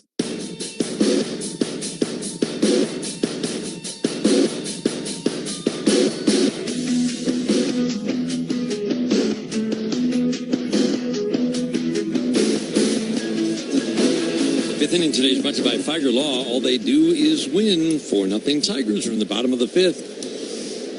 Bryce Miller has settled down. He's probably done for the day. The pitch count at 93 through 5, but to get through 5 was an accomplishment after a 40-pitch first. Weston Wilson takes a pitch low and outside. Framber Valdez on the other side has needed just 52 pitches to get through the first 4 innings. Normal pitch count would be in the mid-60s. Change up low and away. Wilson bounced into a double play first time up. Fromber never hides his emotions on the mound, does he? He falls behind 2-0, not happy with himself. Takes a little walk to the back of the mound, onto the grass, climbs the hill, the 2-0. Sinker in and off the plate, 3-0 on Weston Wilson. Saw him in a Baltimore uniform earlier this year. 31 years old. He's been around for a little bit. Sinker middle for a called strike. This is a guy you really have to go right after. Solid utility guy who can play all around. Getting the start at first base today, 3-1. Soft ground ball to third. Big hop for McGonigal near the line. Backhands, plants, throws in the dirt. Grabbed by Torque. 1 up and 1 down. Boy, what a nice job by Fromber. I mean, falls behind 3-0 and then just grooves the fastball. Yep. Knows he's not going to swing at it. And then just plays right into the emotion of Weston. The guy that doesn't play that often. And just pulls that little string on the changeup. Takes just a little bit off to get him to roll over and hit the soft ground ball to third. Bottom part of the order. Very pitchable bottom part of the order. First pitch, curveball, strike 1. Johnny Peretta at the plate. Outfield shifts to the right a little bit on Peretta. Curveball, swing and a miss. They have tried to hit that curveball today. It's not a lot of swing and miss or strikeouts, but they haven't done anything against that curveball. And that's what we were talking about. Early in the game, he was casting them. You know, like when you cast a fishing line, you know, you just kind of stop as you throw the line out. Now he's finishing that pitch off. Ground ball chopped to short off the sinker. Baez will charge field. Throw from the grass behind the mound over to first. This is what I remember when the Tigers had faced the Astros and Framber Valdez was on the mound. You're like, how do you get the ball off the ground against this guy? And for a while earlier this year, the ball was not on the ground. Look at the ground balls today. It's soft. I mean, just soft. Yes, none of them are hit hard. I mean, he's getting them to beat it into the ground by home plate. Change up and away. Against the A's, I mean, he got a lot of ground balls, but there was hard contact in that game. Almost none today. The 1-0. Sinker at the belt for a called strike. 1 ball, 1 strike. Ground ball in the first inning. Ground ball double play in the second. Another ground ball in the third. Another ground ball double play to end the fourth. 2 more ground balls this inning. Sinker high 2-1 on Leo Rivas.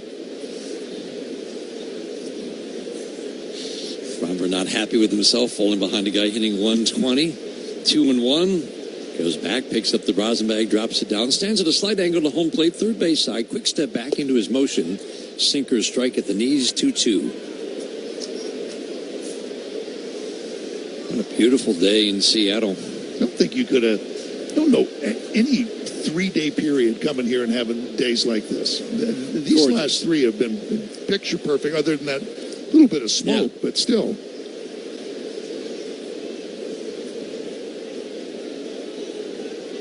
And it's one of our favorite settings to watch a baseball game. Slider down and in, even if there's a little bit of... You come back here, you can't help but think of the postseason last year, but this has always been one of my favorite ballparks. Walked in the first time in 2000, my first year, and just like, oh, this is ballpark. The dark green seats, the roof open, 3-2, swing and a miss. Big bending curveball wipes out Leo Rivas. Framber Valdez has rolled through 5. This is one of his best starts of the year.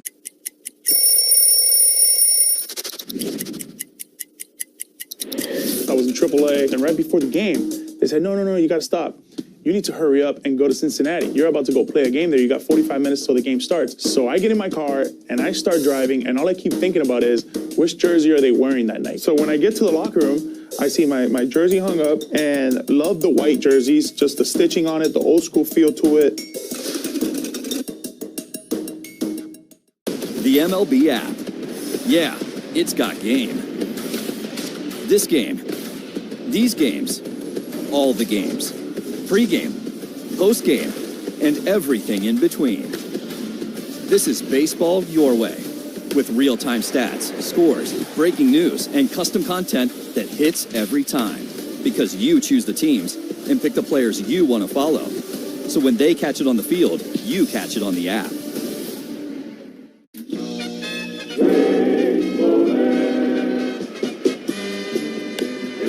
drives it to deep left center field. Back goes Kmitz to the warning track. Leaps it. He has it. He falls over the fence. Kmitz fell over the fence as he made the catch. But since he left the ballpark, it's a home run. You've got to stay in the park. Let's give it the old college try. Oh, what a great effort.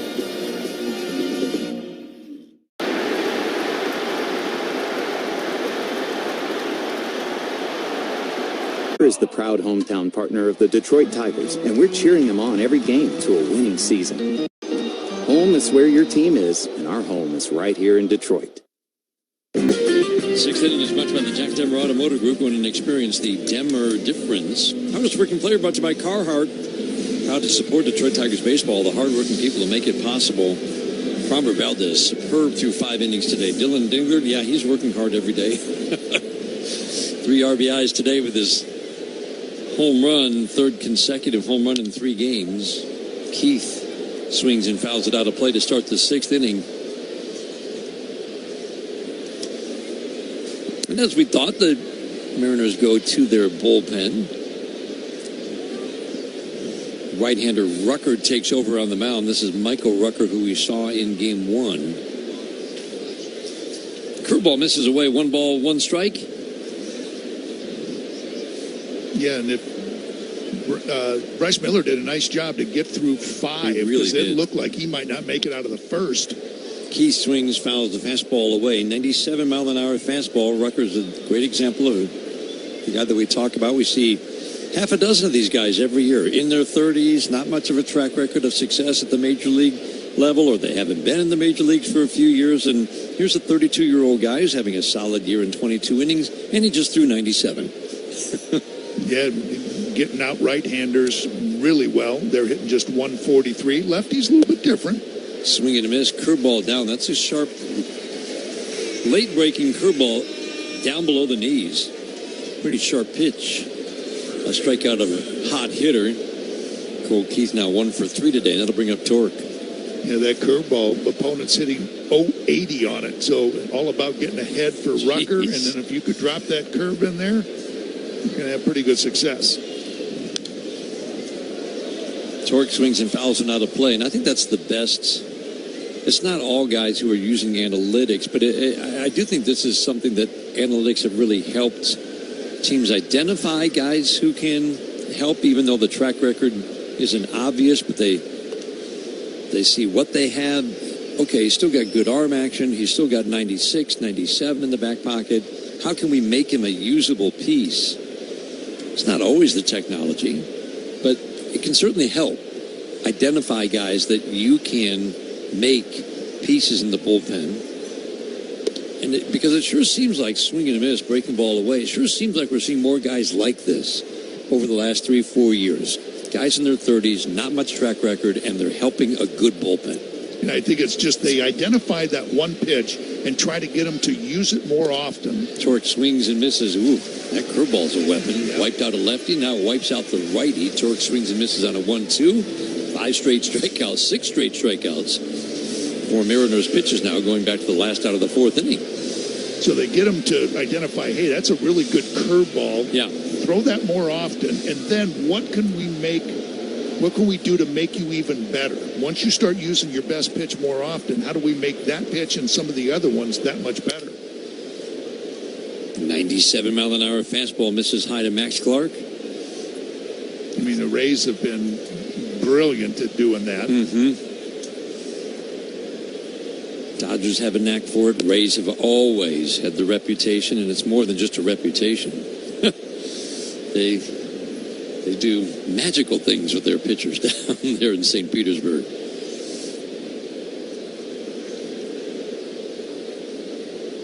The 2-0, swinging a foul fastball, 98 middle with some life. Park's 0 for 2 today, 1 for 9 in the series after his big weekend. Debut weekend in Sacramento. Also reached hit by a pitch and with a walk. The 2-1. Fastball up and away, 3-1. So Rucker in his 22 innings has given up 10 runs, the ERA just over 4, but it's a walk rate of just under 3 and a strikeout rate of 10 per 9. Worked a scoreless inning in game 1, 3-1, swing and a miss, an excellent cutter under the bat. Rivas at third now will back up with 2 strikes. Emerson at short, shades up the middle. Outfield shifts several steps to the left, playing Clark to go the opposite way. We've seen him certainly take that ball down the left field line. 3-2. Swinging fly ball softly to center field. Rodriguez will charge in, make the easy catch. Head right on into the Mariners dugout on the first base side. And ends a stretch of... Chris Sale's 10th start of the season was a beauty. He goes 7 innings, giving up just 1 run, and he is in line for his first win against the Marlins.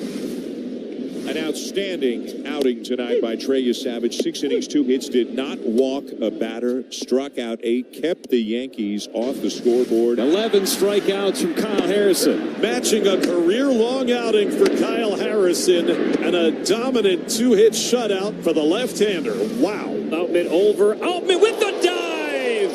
Superman hit-saving play by James Outman. Ryan drops his glove on the mound and gives James Outman a standing ovation. First pitch of the game, the pitcher hits it out. A living, breathing statue, Shohei Ohtani. You just don't dare take your eyes off of him. It's a walking history book. It's ridiculous what he does. Pete Crow Armstrong set to lead things off for the Cubs. That is hammered center field. That's back on its way out of here. We got an in-game MVP race. How about that for a response? First pitch of the ball game from Lauer PCA, 420 feet. Game on. Your best player, our best player. For PCA, it is home run number 25. Closing in on that 30-30 club. He's wiped 28 bases.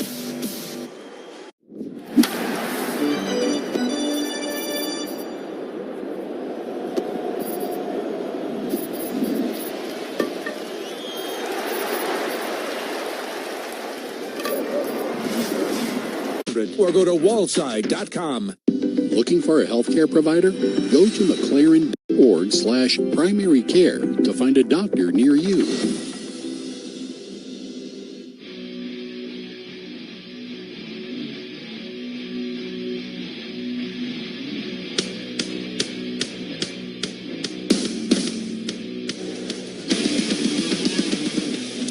Bottom of the 6th, 4-0 Tigers. Has been this way since the 2nd. First pitch fastball grabs the outside edge to Cole to Emerson, left-on-left battle.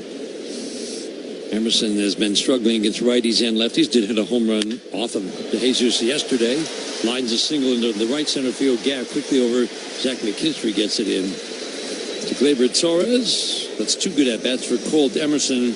For all of his struggles, this remains... I mean, this is their guy.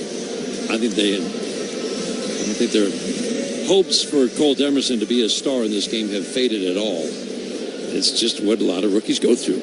It's a tough rookie season. A lot of skills, and we've seen them on display at short. Dylan Dingler takes a pitch in the dirt. Remember, he's been at second and third most of the year because J.P. Crawford's at short. He's on the IL right now. But I think we're going to be hearing a lot from Cole Emerson in the years ahead. Yeah, they signed him to that long-term deal, but that home run he hit yesterday, and then he threw a ball away on Riley Green, but he's also made a real good play. Curveball strike right on the inside corner. Taylor Ward at the plate, 1 for 2 today. Just his 3rd game since being traded to the Mariners. We saw him in a Baltimore uniform, the 1-1. Challenged by Dylan Dingler. Pitch is called the ball. The catcher's challenging. It's right there and a strike. He was very sure, even though that just clipped the bottom part of it. he was very sure of that because the Tigers would have been out of challenges. And Dan, how many times does he do it on a 1-1 count? It's incredible. Challenges on 1-1, and he wins them. The 1-2. Got him. Called third, sinker high and tight. I think Taylor Ward was looking for something else. He got that changeup at the bottom of the strike zone that Dylan won the challenge on. Then that sinker looked like it was going to be out of the hand. It was going to be a ball up high, and then just sunk right down, caught the strike zone. Fourth strikeout for Fromber. He's worked 5 1/3, no runs on 3 hits, 2 walks, and 4 strikeouts. This is a very good start. Curveball has become a real weapon. Yep. Snaps off a 77-mile-an-hour big bender for a called strike 1 on Randy Arozarena. A walk and a bounce out. Soft tapper back to the mound last time up. The soft contact has been the real defining feature of this outing. Soft fly ball to left. Riley Green will come in.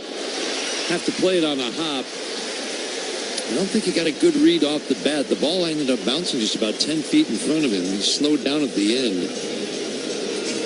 It might have been hard, little humpback liner, 2 on, 1 out. Yeah, exactly. And I think it was right at him. And I think it was one of those ones that you kind of freeze on initially, just until you pick it up. You think it's hit a little bit better. It just caught him a little bit by surprise.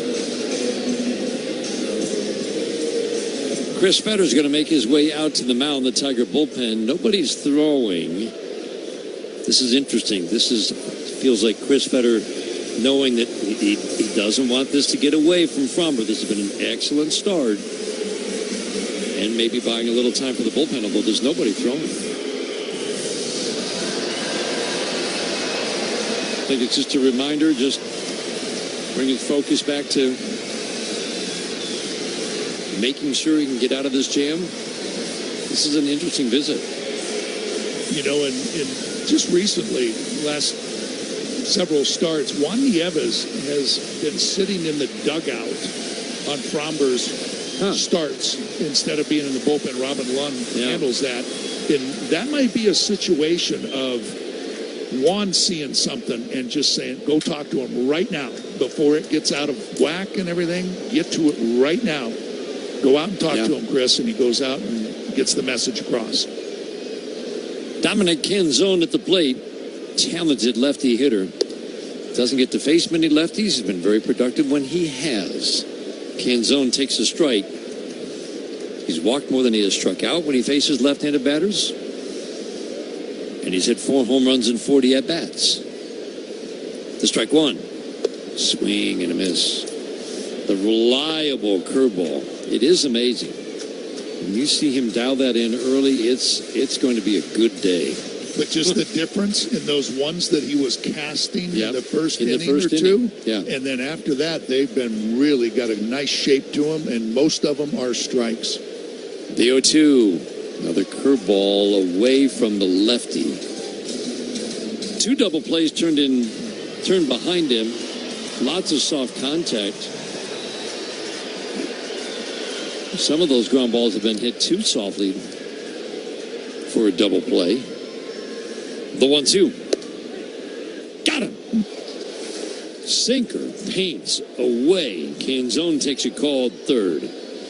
Big second out in the 6th inning. And another successful mound visit for Chris Fetter. I was thinking right along with you.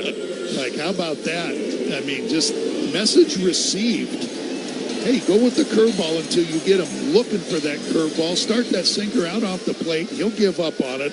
And as it works to catch the outer part. I mean, beautiful sequence. Right? Yes. That's just perfect.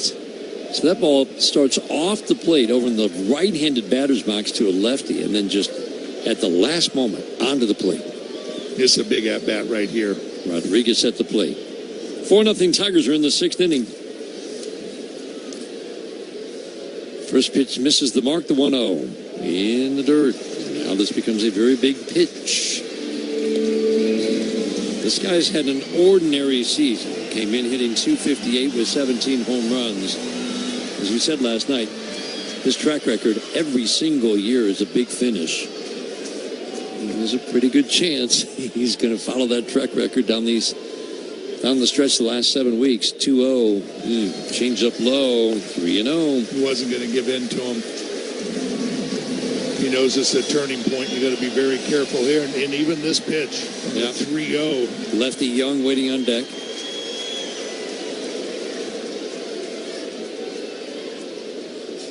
Dingler setting up middle, the 3-0. Curveball, middle. Perfect. Yeah, 3-0 curveball. You don't think that they respect Julio Rodriguez and the damage that he can do? They're not going to give him that little cookie automatic fastball 3-0. Does he double up on it? Does. Curveball middle for called strike 2. I love it. Now what, Dan? And stay with it? The way he's feeling with it, I mean, most of them now are strikes. I mean, you could go to that changeup. I thought he might go to the changeup on that 3-1. Yeah, wants a new ball. I like this.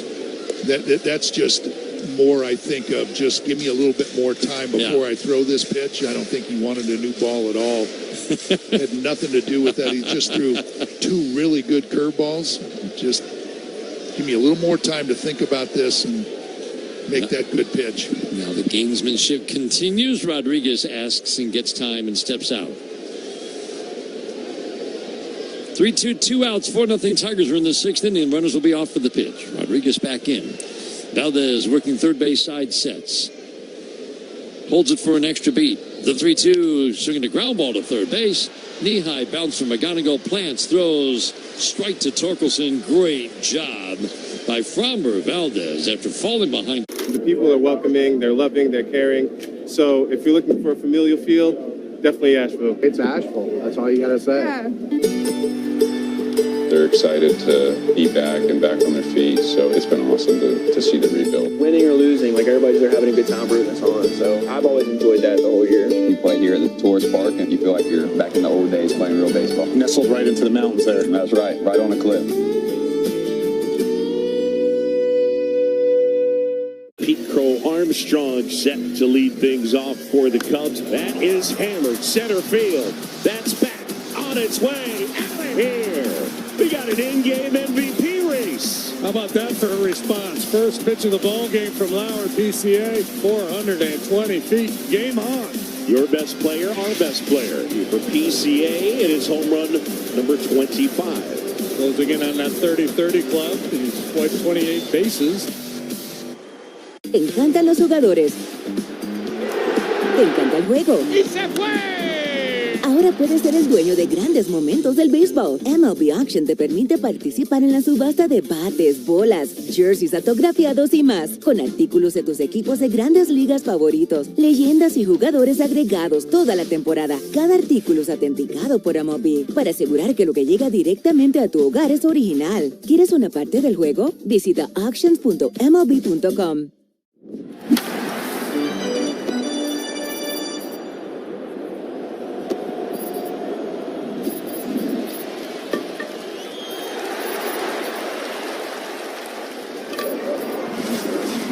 Lumber is Michigan's Trex decking leader in the official lumber yard of the Detroit Tigers radio network. NorthvilleLumber.com.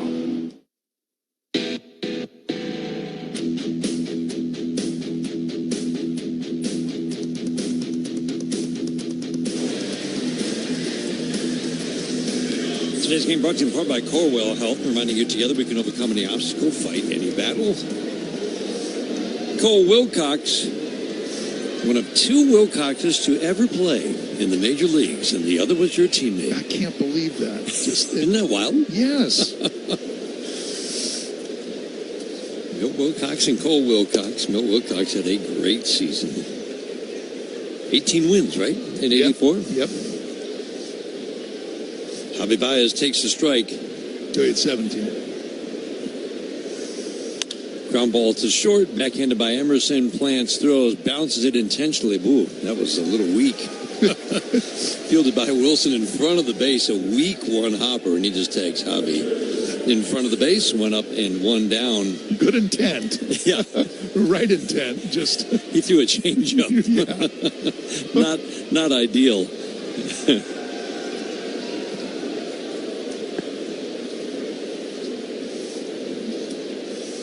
Milt Wilcox 17-8 in that 84 season. And it seemed like he was, I mean, the arm, it seemed like he just kept getting shots to help that arm through the season. I was thinking right along with you. I don't remember the official number on that. It seemed like a lot, though. It was.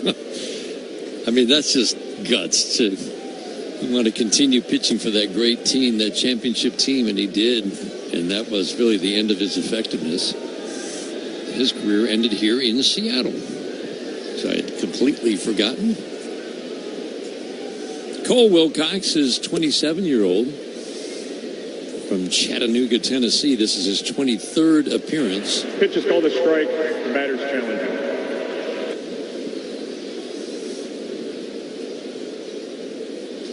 Pitch is off the plate, so the challenge Calls overturn for the ball.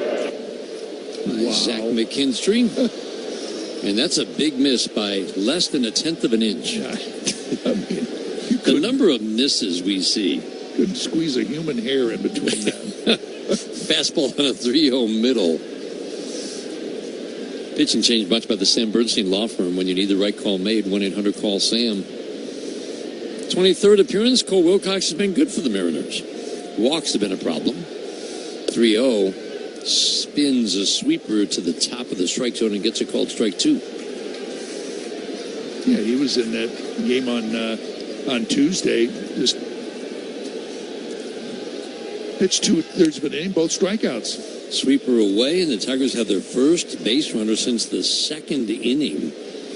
14 in a row have been retired by 3 different pitchers.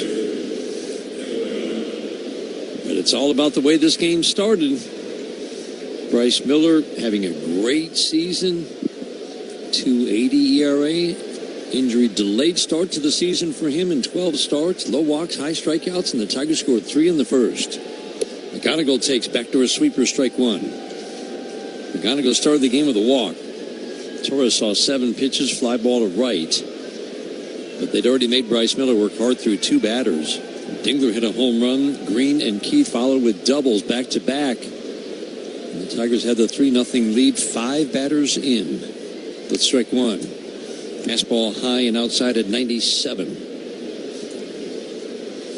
If Kevin McGonigal goes a couple of games and only reaches once, you know he's going to reach at least 2 times the next game. Somebody's paying. Every single time. High fly ball right field. It's deep. Going back is Ward at the fence. Looking up, and it's gone. Home run. Into the front row. Number 12 for Kevin McGonigal. Big 2-run shot in the 7th. And the Tigers have opened up a 6-0 lead. You're right. That is a big home run. You know, 4-0, you're still feeling pretty comfortable the way Fromber's pitching, but you'd love to get some add-on runs, put some even more distance, and Kevin McGonigal supplies that to make it 6-0 Tigers.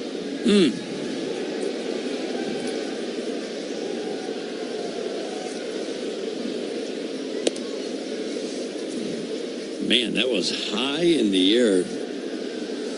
41 degrees off the bat. That doesn't generally go out. And he just tucked it into the front row. I thought Ward was going to make the catch the way he went back. I did too. Sweeper. Torres chops it foul. Quickly falls behind. No balls, 2 strikes.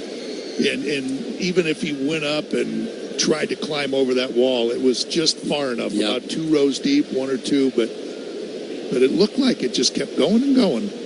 0-2. Sweeper away.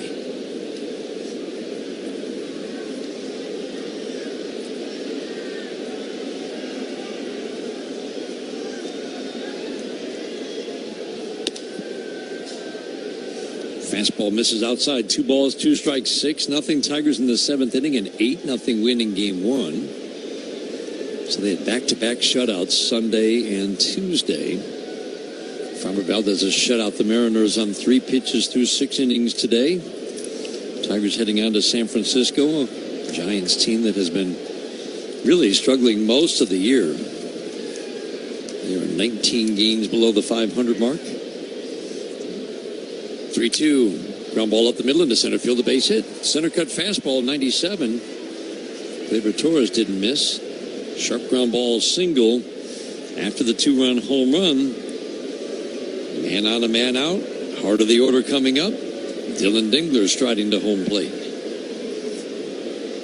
It's going to prompt a visit from Pete Woodworth, the pitching coach. Let's check some scores in the 1-800-CALL-SAM studio scoreboard.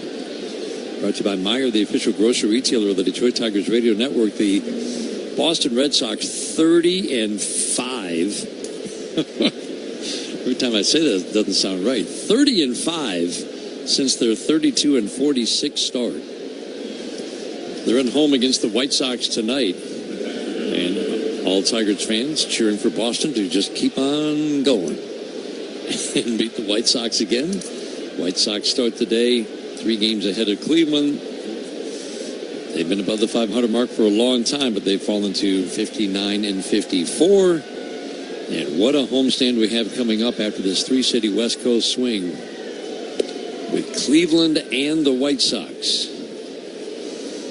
Dylan Dingler takes a sweeper strike.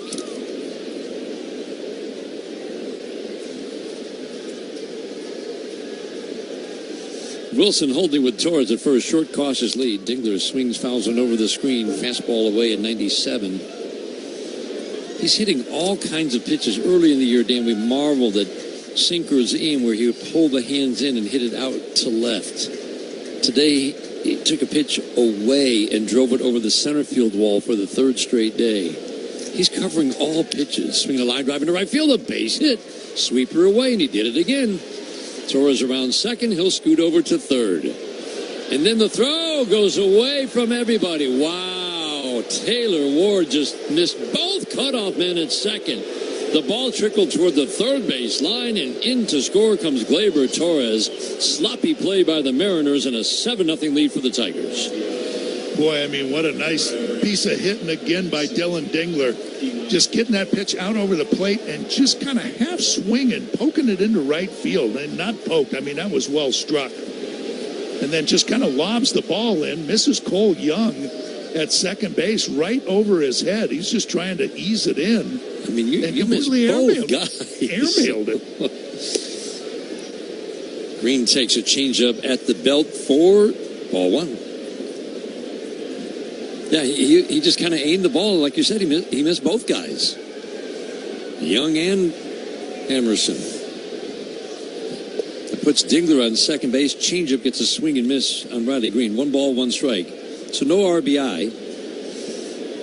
But, you know, Dylan, I think just adjusts to what the opponent is doing to him every couple of weeks. I mean, he's become he's become a great hitter. Yes. Swing and a miss, 1 and 2 on Riley. Because they'll go after him inside for a while, and then he'll realize it, and then he'll start hammering those pitches, and then they'll start going away, and then he'll realize, hey, they're going away, and then he adjusts right back to them. 1-2 changeup low and outside. I love his 2 singles today. Yes. Breaking balls away both times. Punches them into right field. Line drive singles. 2-2. Got him with a sweeper at the bottom rail. Because I think those 2 at-bats prove what you just said about he's become a good hitter. The power is there with, 26 home runs now? Yep. You know he's got the power, but, boy, it's backed up by being a really good hitter when he doesn't get that pitch that he can hit out of the ballpark. Came in hitting 275. Remember, the league is barely 240 for the last couple of years. Keith takes a strike. Keith has lifted his average to 269. And what is he? Dylan's got, this is 83rd game, which leads the league. So like you said, doing all of this while catching the most games and, DHing when he's not catching. Yeah, he doesn't get many days off. It's like a Salvador Perez type season. Strike 1, changeup away. I think Salvi played in 160 games a couple of years ago, or maybe even 162 because he DH'd on every day that he was catching. He was amazing with that heat in Kansas City. 1-1. Swing and a miss. Changeup's a real weapon for Cole Wilcox.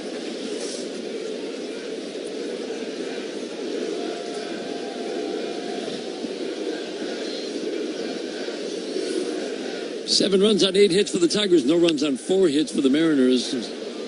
Long foul fly down the left field line. Keith today, big RBI double in his first at bat. Nothing but good swings yesterday, unrewarded in a line drive double to pad the lead in the first inning. And Cole Wilcox is having some issues, and the trainer has to come out. Something's up with Cole Wilcox. Are you seeing anything? It just seems like he's coming out of the game. His arm was hanging down by his side before they went out there, and now he's just. Again, just speculating. No, you're right. Just see how he's. I don't know. Right arm is kind of hanging down. Just dangling. Yeah. He let go that pitch, and we have a great look in our Detroit Sportsnet monitor. He immediately, that arm just kind of, you could tell he was trying to protect it as he finished his motion underneath him on the left side. And I think he knows that something is very clearly not right. First outing as a Dodger is in the books for Tarek Skubal. He strikes out 6, he walks 2, gives up a couple runs, the home run in the 3rd, and then the tough luck infield hit in the 6th.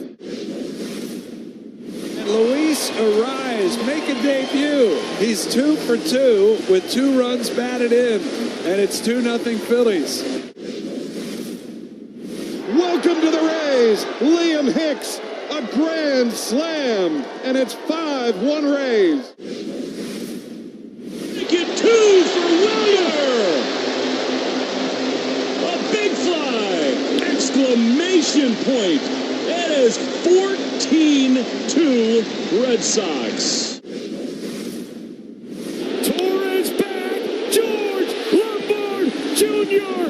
has entered the yard and left it. His first big league hit. His first big league homer. He's coming home. Here's the throw. He is safe. A stolen base. He steals home. Jaron Duran steals home. It is 6-0. Well, with a lefty, they always have to be aware with a guy with that kind of speed at third. It's so close. You see if he gets that hand just in. He slides to the inside away from Bo Naylor. He's safe. He's safe. Definitely looked it there. But he's in there. Big, you sip big. Carbless, the official ready-to-drink cocktail of the Detroit Tigers. Find your bliss at drinkcarbless.com. We are Feiger Law, the official law firm of the Detroit Tigers. For over 70 years, Feiger Law has been your hometown team of trial lawyers for auto crashes, truck accidents, birth trauma, and injuries due to medical malpractice. Let our team of homegrown trial lawyers win big for you. Feiger Law, the official law firm of the Detroit Tigers. All we do is win. All we do is win.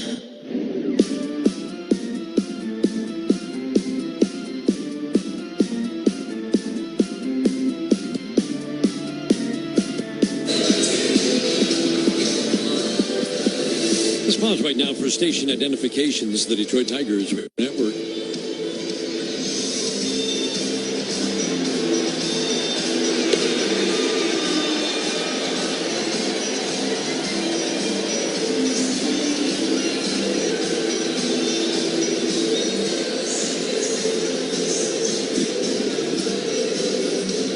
Josh Simpson, a lefty, is the new pitcher for the Seattle Mariners, and we just hope that Cole Wilcox is okay, because it didn't look good watching the replay. His reaction after throwing a pitch. Josh Simpson hasn't been with the Mariners much, only 3 innings of work in 4 games for this lefty. Briefly in the major leagues with Miami last year. 28-year-old trying to get some time in the major leagues and stick after working 31 innings with Miami last year. We saw him in that game on Tuesday, pitched an inning, gave up just a hit, but another guy that came in that inning struck out 2. Yeah. lefties are, again, small sample size, as you said. They're just 1 for 10 off of the lefty Josh Simpson. Featured a pretty good sweeper. Yeah. In striking out 2. He gets credit for whatever happens here. In terms of if he strikes out Cole Keith, he gets credit for that. He inherits a disadvantage count, and he walks a batter that's charged to the guy who just left. So again, the injury substitution, he gets as much time as the umpire deems necessary to get ready. Cole Keith will get ready to step back in that left-handed batter's box. The count is still 1-2. That's the count that Josh Simpson inherits. 4 innings of work. He's given up 3 runs on 5 hits, 2 walks, and 5 strikeouts so far. Didn't have much success with the Marlins last year. Do you think he comes in and just first pitch, because it's 1-2, just throws that sweeper? Oh, he throws a sweeper 100%. There you go, Colt. And Colt knows it. It's just sweeper, sinker against lefties. And you better believe he's looking for the sweeper. Now we're ready. The 1-2. He's swinging a soft fly ball into center. He got the sweeper. He's going to drop in a base hit. Dingler scores 8-0 Tigers here in the 7th inning. But Dan, he stayed right on that sweeper. And I think, like you said, he's looking for it. He knows it. And he strode right toward home like you were talking about, picking that leg up, putting it right down, and stayed right with it and just kind of poked it into center field. This is quite a stretch for Colt Keith. The hitless game yesterday. But a 27-game stretch where he's hit just under 350 with nice extra base power. And consistency, Dan, in the at-bats. What a thing if that bat heats up. The upside is still a guy who can hit for average with extra base and occasional home run power. Breaking ball gets a swing and miss, and Torque falls behind quickly. No balls and 2 strikes. 8-0 game 1 win. 8-0 lead here in the 7th inning of the rubber game of this 3-game series.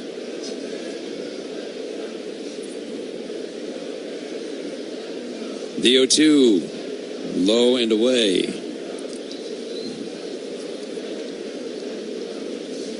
Young at second base, shades up the middle. Outfield straight up. Miller started. The Tigers shortened his day with a 40-pitch first inning and scored 3. To his credit, he got through 5, but that's a guy who's used to going 6 and 7. Curveball a little bit low. 2-2 on Torque, 0 for 2 today. Deep fly ball to left center. Back in the 3rd inning, walked his first time up. Has not seen a fastball. 5 pitches now, and they've all been breaking balls from Simpson. 2-2, swing and a miss. That's pretty wicked. Big bending curveball gets Torque. Tigers, they'll score 4. 7th inning stretch. Puedes ser el dueño de grandes momentos del béisbol. MLB Auction te permite participar en la subasta de bates, bolas y jerseys autografiados, con artículos de tus equipos de grandes ligas favoritos, leyendas y jugadores. Visita auctions.mlb.com. It's over his head, but somehow he ran it down and made the catch. Turner dives, he's got it, gets to his feet, throws to first, he got it. On comes Paez, he'll slide feet first and make a tremendous catch. Leaping try, Wilson makes the catch. Get up, he did it again. Oh, baby, what a play by Nasim Nunez. Sprints on, Kyle Tucker makes his own first impression for Stubble. Marshall on the move, and he's going to make a sliding catch. Round to the right side, Michael Bush. Hey, nice glove. Andy Paez with another gem in center field. So does Clark, and Max Clark throws his body at it. That's a long run for Max Clark. DeLuca racing in, dives and makes the catch. Caught by Adames. Got hops. Nice backhanded pick by Ernie Clement. Ernie Clement flashes the leather. Wanted in the air, third base side, and caught by a sliding Caminero. What a pretty play by Junior. Up the middle, and Smalling flipping to second for the out.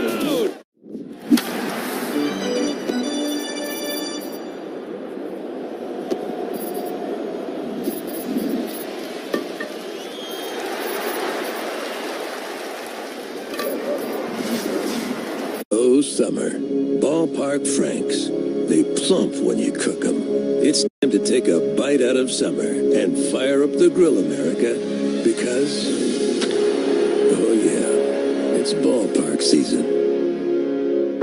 Bell's Brewery has a treat for you. Bell's Flyover. It's our new easy drinking light lager beer. Enjoy a flyover today.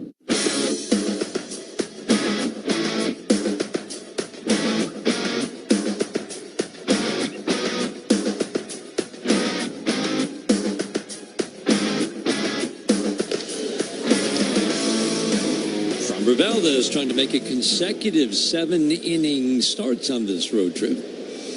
First pitch up and in to Cole Young. Pitch counted 84. Kyle Finnegan getting loose in the Tigers bullpen. Sinker strike. You would think at the first sign of trouble, Finnegan comes in, but if Fromber can get a couple of quick outs, I think he gets the chance to finish the 7th inning, the 1-1. High fly ball, right field, deep. McKinstry has room to make the catch. One step onto the track. It's pitcher-friendly ballpark, and the Tigers have hit home runs in this series. 5 in all. They're 6 in all now. Dingler with 1 in each game. Green and Torres in the first. Dingler with the 1 yesterday. McGonigal and Dingler today.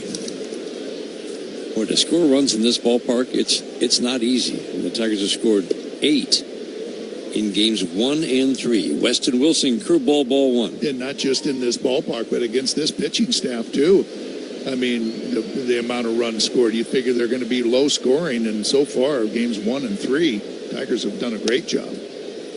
Curveball misses in. That's been a big, big weapon for Framber Valdez. He's got a lot of called strikes with it. If it's been put in play, it's been soft. 2-0. Sinker on the outside edge for a called strike. And the job he did against Rodriguez to end last inning in a 4-0 game was just superb. Fell behind 3-0, 3 straight curveballs. Called strike, easy ground ball out. Ground ball deep in the hole at short and under the glove of a sliding Javi Baez. If he goes down to the ground to get a ball, it's like 99% in his glove. I think he was surprised that ball got by him. You bet he is. He had that look on it, and those are the kind of plays that he was getting ready. You could tell that he was just timing that he was going to come up with that ball. He was timing his slide to pop to his feet to make that strong throw, and just snuck underneath that glove. 1 out, 1 on. Johnny Peretta at the plate. Leo Rivas waiting on deck. Curveball away. Finnegan throwing, as we said, and right now, I think A.J. Hinch is just looking for the most favorable matchups for him, because it's, let's face it, it's been a struggle for Kyle Finnegan of late. And they need that guy. They do. Peretta takes a pitch outside, 2-0.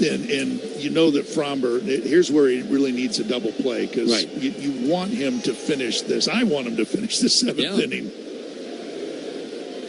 2-0. Change up middle at 91 for a called strike. Peretta's 0 for 2 today. He's taking a called third.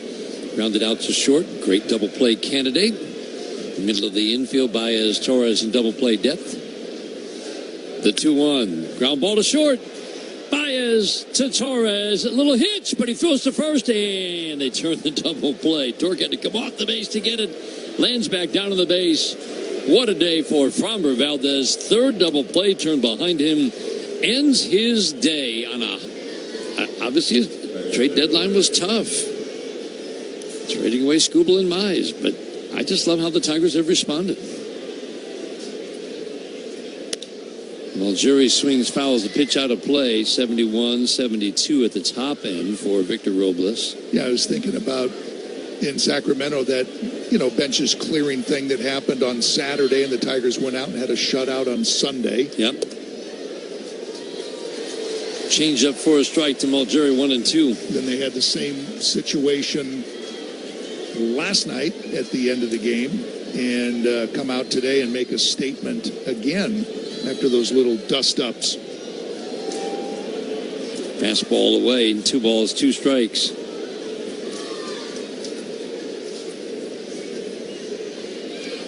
The way this game started against Bryce Miller, that's the big takeaway today. Fastball misses in 3-2 on Ben Mulgeri, because this offense challenged on consecutive days by two pitchers who just have not been giving up runs this year. A lob ball away, Mulgeri draws a walk. Bryce Miller had not allowed a single run in 4 starts and 25 innings against the Tigers in his regular season career. They say faced him in the postseason and scored a couple runs last year. But 25 innings, 0 runs, I'd never seen that before.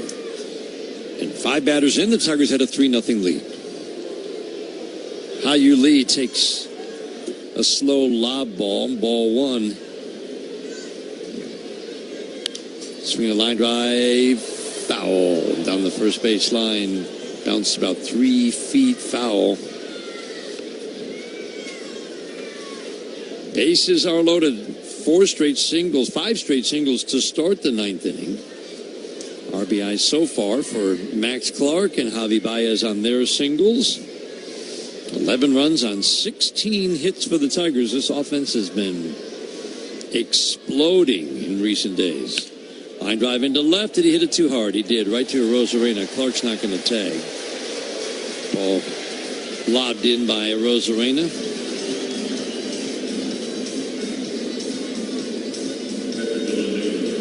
Two outs. Now leave it up to Dylan Dingler. One more opportunity to drive in a few more runs. 7 hits, 3 home runs, 6 RBIs in the 3 games. First pitch,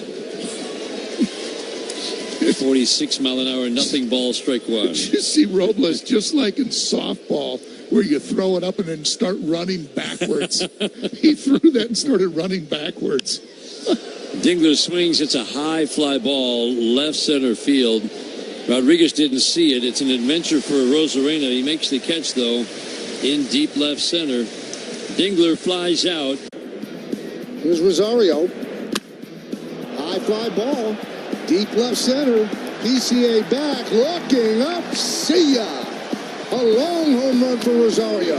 Yankees first hit, and they lead 1-0. Oh, it's a nice loud noise. And it gets to those bleachers in a hurry.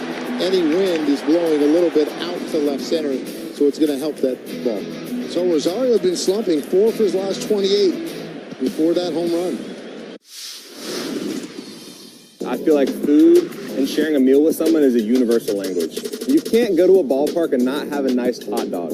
So if I'm at the ballpark, I'm going to get a nice heavy glizzy. You got to have chili on there. You got to have cheese. If your hot dog isn't bending in the middle because it's like about to fall apart, then you're not doing it right. So you got to have a glizzy and then something cold, whatever it is, beer, lemonade. You got to have something cold to wash that hot dog down with.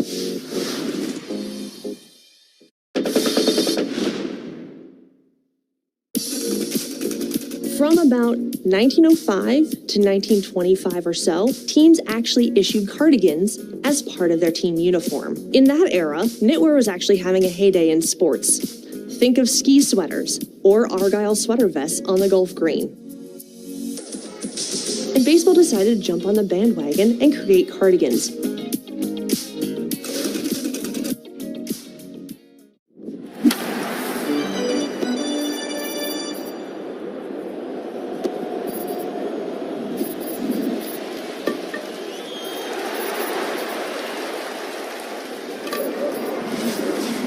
Great yet? Come visit Bigby and we'll make it even better with a signature latte. Bigby said better. I'm attorney Mark Bernstein, and we partner with the Michigan State Police to keep you safe on the road. Get your free Call Sam car safety kit today at callsam.com.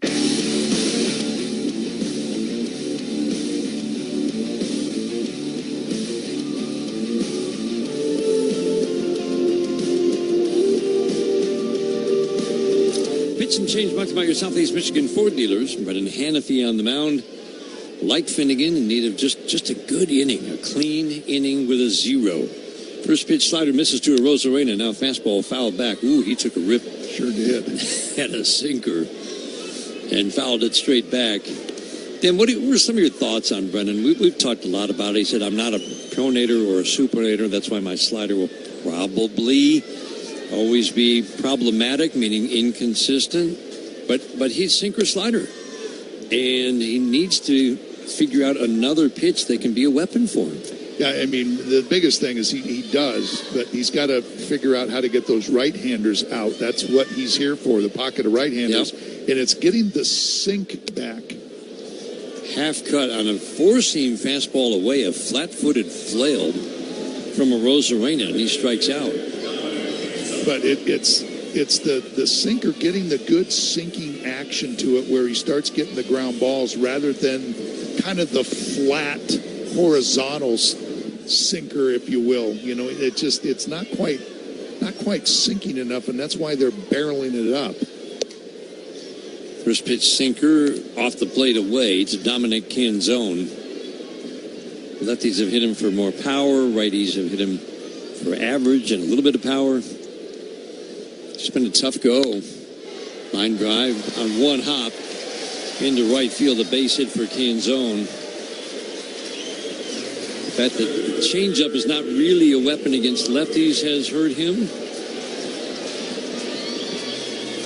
He just needs to have some outings with some zeros, but kind of like Finnegan, big problem has been he's been giving up home runs.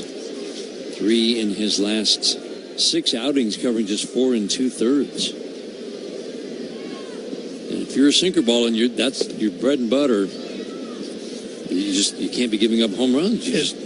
That pitch right there, I mean, that was the sinker that he needs, and he swung right over the top of it.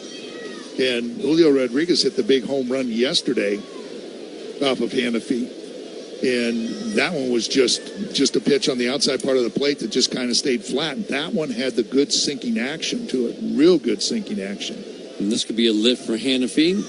Gave up a home run to Julio Rodriguez yesterday, swing and a miss, same pitch. There you go. But look at the downward action to it. I mean, that's some arm side run. And it's going down.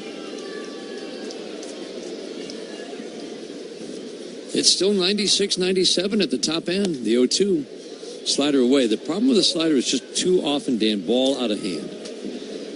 Yeah, I think that was, and he didn't throw it for a strike, but just to kind of change the eye level and just kind of show him something different before going back to the sinker. 1-2, swing and a miss. Arguably 3 of the best sinkers we've seen. Yes. From Brendan Hannafy this year. And that's the sinker. That's the one he needs. Final line for Framber Valdez in this game, brought to you by Figer Law. Man, it couldn't have come at a better time, could it? 7 shutout innings, back-to-back 7-inning starts, but this was much better than the start in Sacramento. No runs on 5 hits, 2 walks, 5 strikeouts. Ground ball to second base, fielded by McKinstry, flips to first. Tigers win. Brendan Hannafy works a routine 9th inning. Framber Valdez leads the way with 7 shutout innings, and the Tiger offense explodes early, adds on runs late, and the Tigers win another series. They've started this 9-game West Coast swing with 5 wins in 6 games. Our final score, the Detroit Tigers 11, Seattle Mariners nothing. We know what you love. You love baseball. You love the Detroit Tigers. You love spending a day at Comerica Park. We also know what you don't love, standing in line. So we made a VIP entrance, so you could do more of the things you love and less of the things you don't. All you have to do is bank with Comerica. With your Comerica bank card, you'll feel like a VIP the moment you walk in, just like you do at our bank. Learn more at Comerica.com/your-park. 2 down for Matt Olson. Nelson looking for a 1-2-3 top of the first. Matt Olson drives it out to center. Thomas is back. Is it above the yellow line? It is, and it's a solo homer for Matt Olson to get the party started in the desert on this Thursday night. Again, where do you want this pitch? You want it in the bottom half of the zone. That's where that 4-seam fastball was. That allows Matt Olson to get the barrel to it, and he smoked it. So Atlanta with a 1-0 lead. Here comes DeLuca, closing, got it. Straight ahead, nice job by Johnny DeLuca. Snagged nicely by Young. Thornton gets over to cover, and they get the out. Makes a leap at the wall, and he makes the grab. A great catch by Julio. It is a long run, and Jeremy gets there right in front of the sliding Lamont Wade Jr. On the run is Crawford, and he makes the sliding grab. Diving stop Nunez. From his knees, throws to Garcia in time for the out at first. Coming on for Osuna. He lays out and makes the catch. What a play, Alejandro Osuna. Diving stop, Miggy Rowe. He's still got it. Diving stop on one hop by Turner. To his feet, throws in time. Holy smokes. Mitchell coming on, slides and makes the catch. A nice play by G-Mitch out there in center field. Halpin going back on the run at the track, leaping up, and he makes the catch. What a play by Petey Halpin.